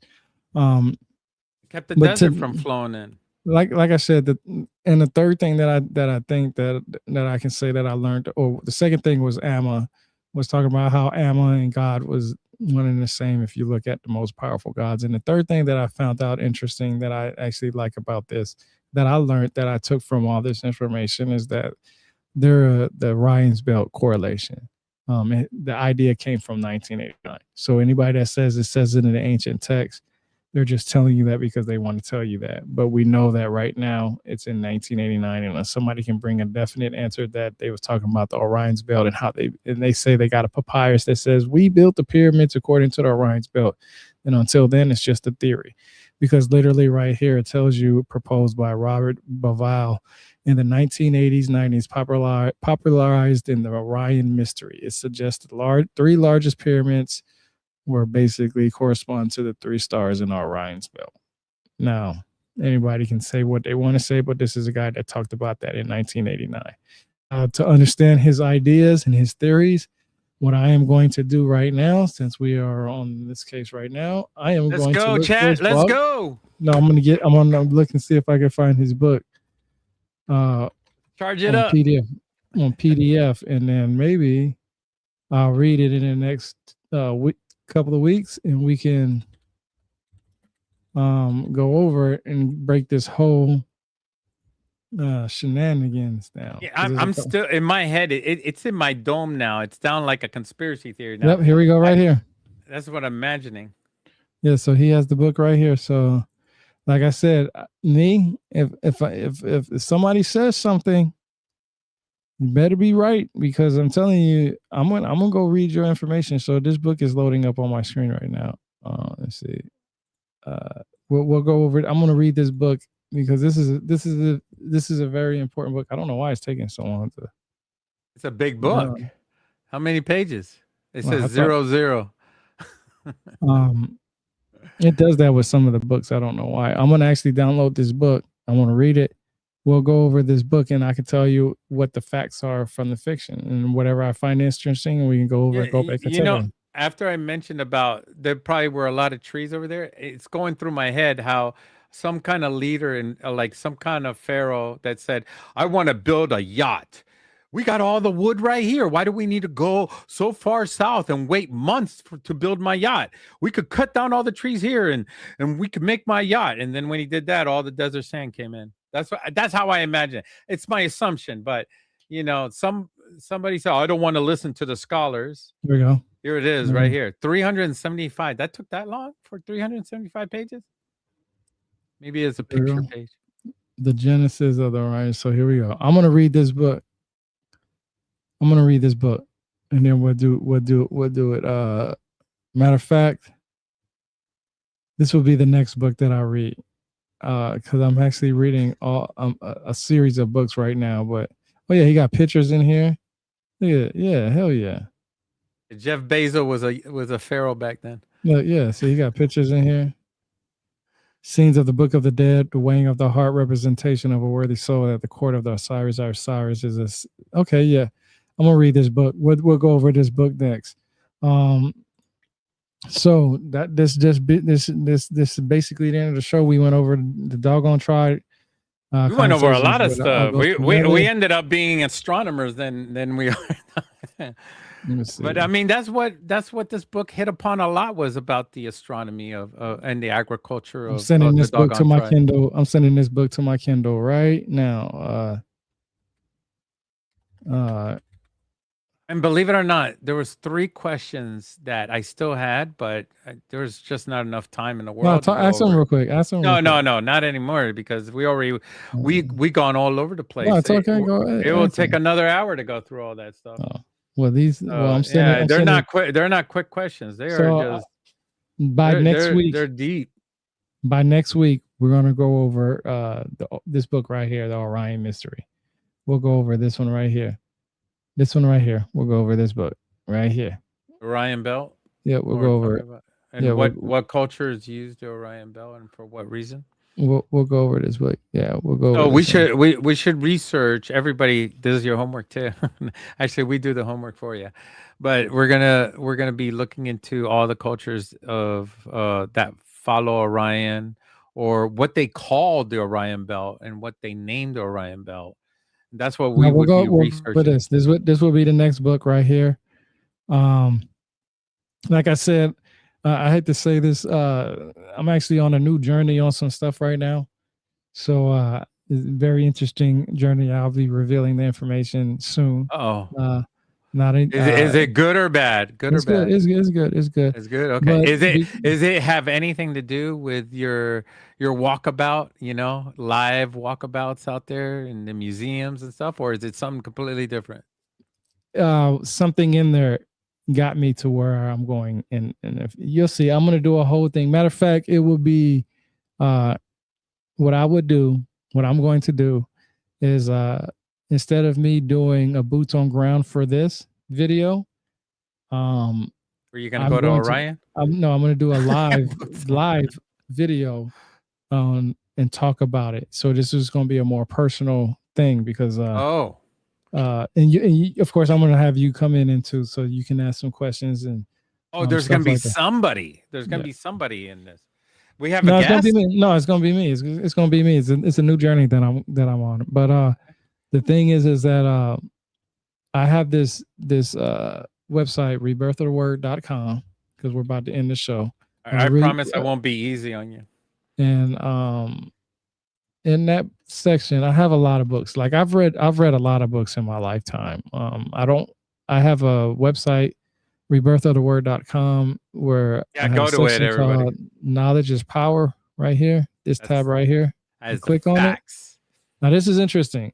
If you click on it, it's going to take you to this page here. If you just put your mouse over it, there's other things in my website that you can go into. So I have like a whole list of who are these gods and goddesses. I'm doing different religions. I'm adding a new section for that. I don't know why this is taking so long and why did that load up. That's weird. It's probably because you're streaming right now. No worries about it. But anyway, this is where I get my information from. So I have a whole list of books that I personally have on my Kindle or in my house. Now it only says 294 right here, but a lot of these books have multiple. So like you have A through K here, L through Z here. These are all my. Can you click on them, or they're just there for people to read? This is just books that I have in my house, or on my Kindle. You don't have them linked, so people can click on them and. Nah, hell no, I ain't gonna do all that. That takes way too much time.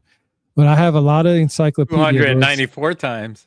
No, way more than that. That's what I'm trying to explain to you is that it says 294, but a lot of these books are series. So like the Encyclopedia Britannica books that I have A through K, then L through Z. Those are a set of books. That takes a lifetime to read. Not only that, that's just a lot of books in between that. And then like I have let's see. Too much data, Constitution, Chris says. Bro, my head is hurting. I'm trying to go all the way to the top. I'm with you, Chris. You and I are in the same boat. Here we go. So I have pulled on the tugboat.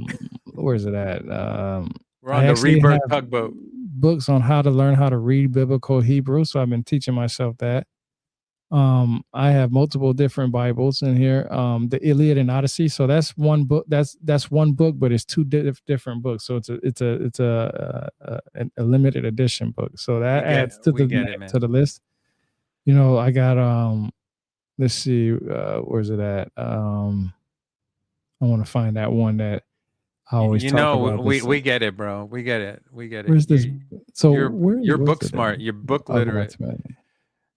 No, I'm trying to show you where we're at on the list. On the list? Yeah. Let's see. Where's it at? You're going to make my back break. Okay, here we go.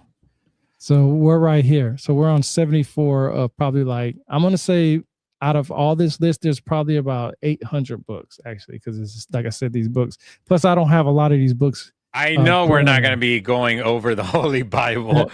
No, we're not going to do. We're not going to do the. Well, this is two separate ones right here, and we're not going to do the Bible. We'll probably Jesus live on the Holy Bible. I already did it. Right here, I already did it. I did all of the books of the Ancient Hebrew Torah Lexicon by Jeff Benner. I did all his right there. So I already did that. So I'm not going to do those. But the next book that we're going to do after this one, after I read that next one. Just look, we got chakras that we got to talk about. We got cannabis and its spirituality. Oh yeah. I mean, yeah. That's I mean, serious. I'm telling you, a lot of these books are like a series of books. I have one book, the Jesus Christ The series. Did I go morals over it and yet? dogma. You just missed that one. That one's good. Yeah, that's well, let me see. Hold on. I could just do this. Yeah, We that didn't one go right over here. Byzantine Empire. No, we I'm telling you, which one? You missed that one. Byzantine, BYZ. Some of those books I can't get. I can't do anymore because I Why? don't have which one is it? You have If AI. it's on Kindle, sometimes the permissions were some of the books were taken off. So some of them, that's why I say I won't be able to do every single book. Which one are you talking about? Scroll down a little bit. Keep going downwards. Well, Like scroll up. we're right. We're Oh no, here, no, so- yeah. Go up. Yeah. Keep scrolling up. Oh, you got a Rick Von Daniken in there. Yeah, I already did that. I did a lot of them. These are the books that I've done so far. Dude, did All I the do ones, a Rick Von Daniken with you? I don't remember. All the way from 1 to 74, I've done so my far. father's best friend. Not They more to work 74. together. Yeah. Yeah, 74. Yeah. And like I Rick Von said, Daniken. like here, like Plato's books. I got 30 books right here total. Right here. He passed away, so he's a family friend.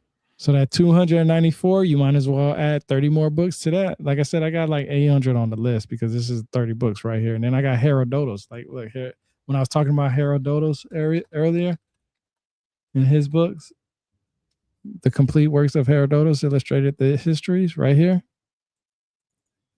I mean, he talks about The Voyage of Beagle Darwin. You did that one? No, all these we're right here. We're right here. So we're going down this list right here. But what I want to tell people is because I won't be able to go all. I know it says 294. We're not. Like I said, there's a series. There was of one that said UFO right there. I saw the word UFO when you were scrolling that fast. There it is. I got a lot of books on UFO. Oh, I got you guys. We're gonna be hitting that UFO hard. That's what I'm trying to tell people. This is what I'm trying to tell people is that I'm waiting for more files to come out. But I mean, we're gonna be hitting it hard. What I'm trying to tell people is that I'm not going to be able to go over every single one of these books. So if what they want, they can go through my website and see which book that they want me to go over. And if I already went over it, I'll send them the link to it. But whatever any of these books in here do they want me to go over? There's Scientology. I got a lot. I'm telling you, a lot of different books. Close Encounters, the abduction cases of Betty and Barney Hill, the Aleister Crowley collection. Like I said, it says 294 books, but I have a series. If we did the abduction case, we would go over stuff that they missed and other things that are outside the norm of the story. So, like, there's always the same old story. I'm going over the book. See, there's the one with UFOs for. Look, I'm telling you, that's why I'm trying to tell people right now. I will always find new stuff. You can do it too. Stuff. You can do it too. Go look. I have 5 books that's specifically about UFOs. That's UFO that says the word UFOs in them. Yeah, everything that you have right there. This is not updated. I have about 100 books on my Kindle that I'm slowly updating on this website. You know what's crazy with the new with the unredacted files? They go over the stuff those people went through, and they have more details about it. What I'll do? Well, I'm not going to do it because I'm not in a rush to do it. I have like I said, I have about 100 books. I know I have 30 books in my library that I haven't updated on here because I recently bought those. And I have about 100 books on my Kindle that I haven't put on this list yet. And I have series, and in those books, there's series. So there's a lot of different books within those series. So what I recommend is every month I update my list. It's very hard. Like I said, I do everything myself. So this website is all mine. I'm the only one that run this website. I'm the only one that updates it, and so on and so forth. But go to my website, rebirthoftheword.com. If you want a specific book that you want me to go over, have some questions about stuff, let me know. I'll go over the book. I have a series, what I've learned from reading these books, and I know I'm not going to be able to go over every book that I've read. It's impossible to do that because there's a lot of books out there, and there's only 365 days, and I have at least, I'm going to say on hand, about 1,200, 1,300 books. Out of those 1,200, Bro, you're talking like the podcast is going to end. Well, that's what I'm saying is that this new journey that I'm on, I'm not going to put a lot of time into what I've learned from reading this book. Me doing this, the only reason why I started doing this series before we end is mainly because everybody said they heard this is what the source said. So when they said these people, they talked about the Dogon tribe, I'll be like, okay, well, where does it say that? Well, they haven't read the first person that actually wrote about it, which would be Marcel. And they didn't have AI either. So well, yeah, especially then. Like, I mean, that's just recent. I mean, like I said, I can tell you, there's been plenty of times where I've read a book from and said this is what it says in this book. Like when we was talking about Mithras. Remember we was talking about Mithra and how Mithra was born on 25th of December, and Grok said that there's no actual text that says that. Well, 2 days later, I pick up this book here because, like we said, the guy was black that shared that information. Like we always say, black people share information, a lot of people will say that it's Afrocentric, so they don't want to believe it. So 2 days later, I pick up this book right here that I showed all these tabs on, and they talk about Mithra and how he was born on the 25th of December. And that one's from Cambridge University. Exactly, that's my point. So my point is that. Exactly. So now, and I'm glad you said it like that. Before we end it, there will be white people who will say, no, this is Afrocentric. And then there will be you gotta tell AI it's said it in Cambridge. But it's not. How could you say no? It's not only that. It's not only just white people will say that. Black people will say that too. Black people will say that information is wrong. That's not right. Mithra wasn't born on the 25th of December. Blah, blah, blah. And I don't want to sound racist, but that's not, there are black people that go to Cambridge University. That's not racist. What I'm saying is that that it's not just one group of people who say this. It was my point is that I've heard from what people will call an Afrocentric guy. I learned it. I read it from him, and then I came here and got this book here, which I'm thoroughly reading, of course, as you can see, that says the same exact thing. So now, who am I supposed to believe? Well, I don't have to believe anybody. I just have to have the knowledge and the information on that. Like I always say, every time I say it before we end, knowledge is power. And it's not until you gain with that information that you have that power. Got a little hype now. Can I let it die down? I remember days in the trench. Time to go hard in, time to go all in, time to get my all to this shit. Panamera maxed out, first class flights out Atlantic to Pacific, yeah, it's lit. Bro, you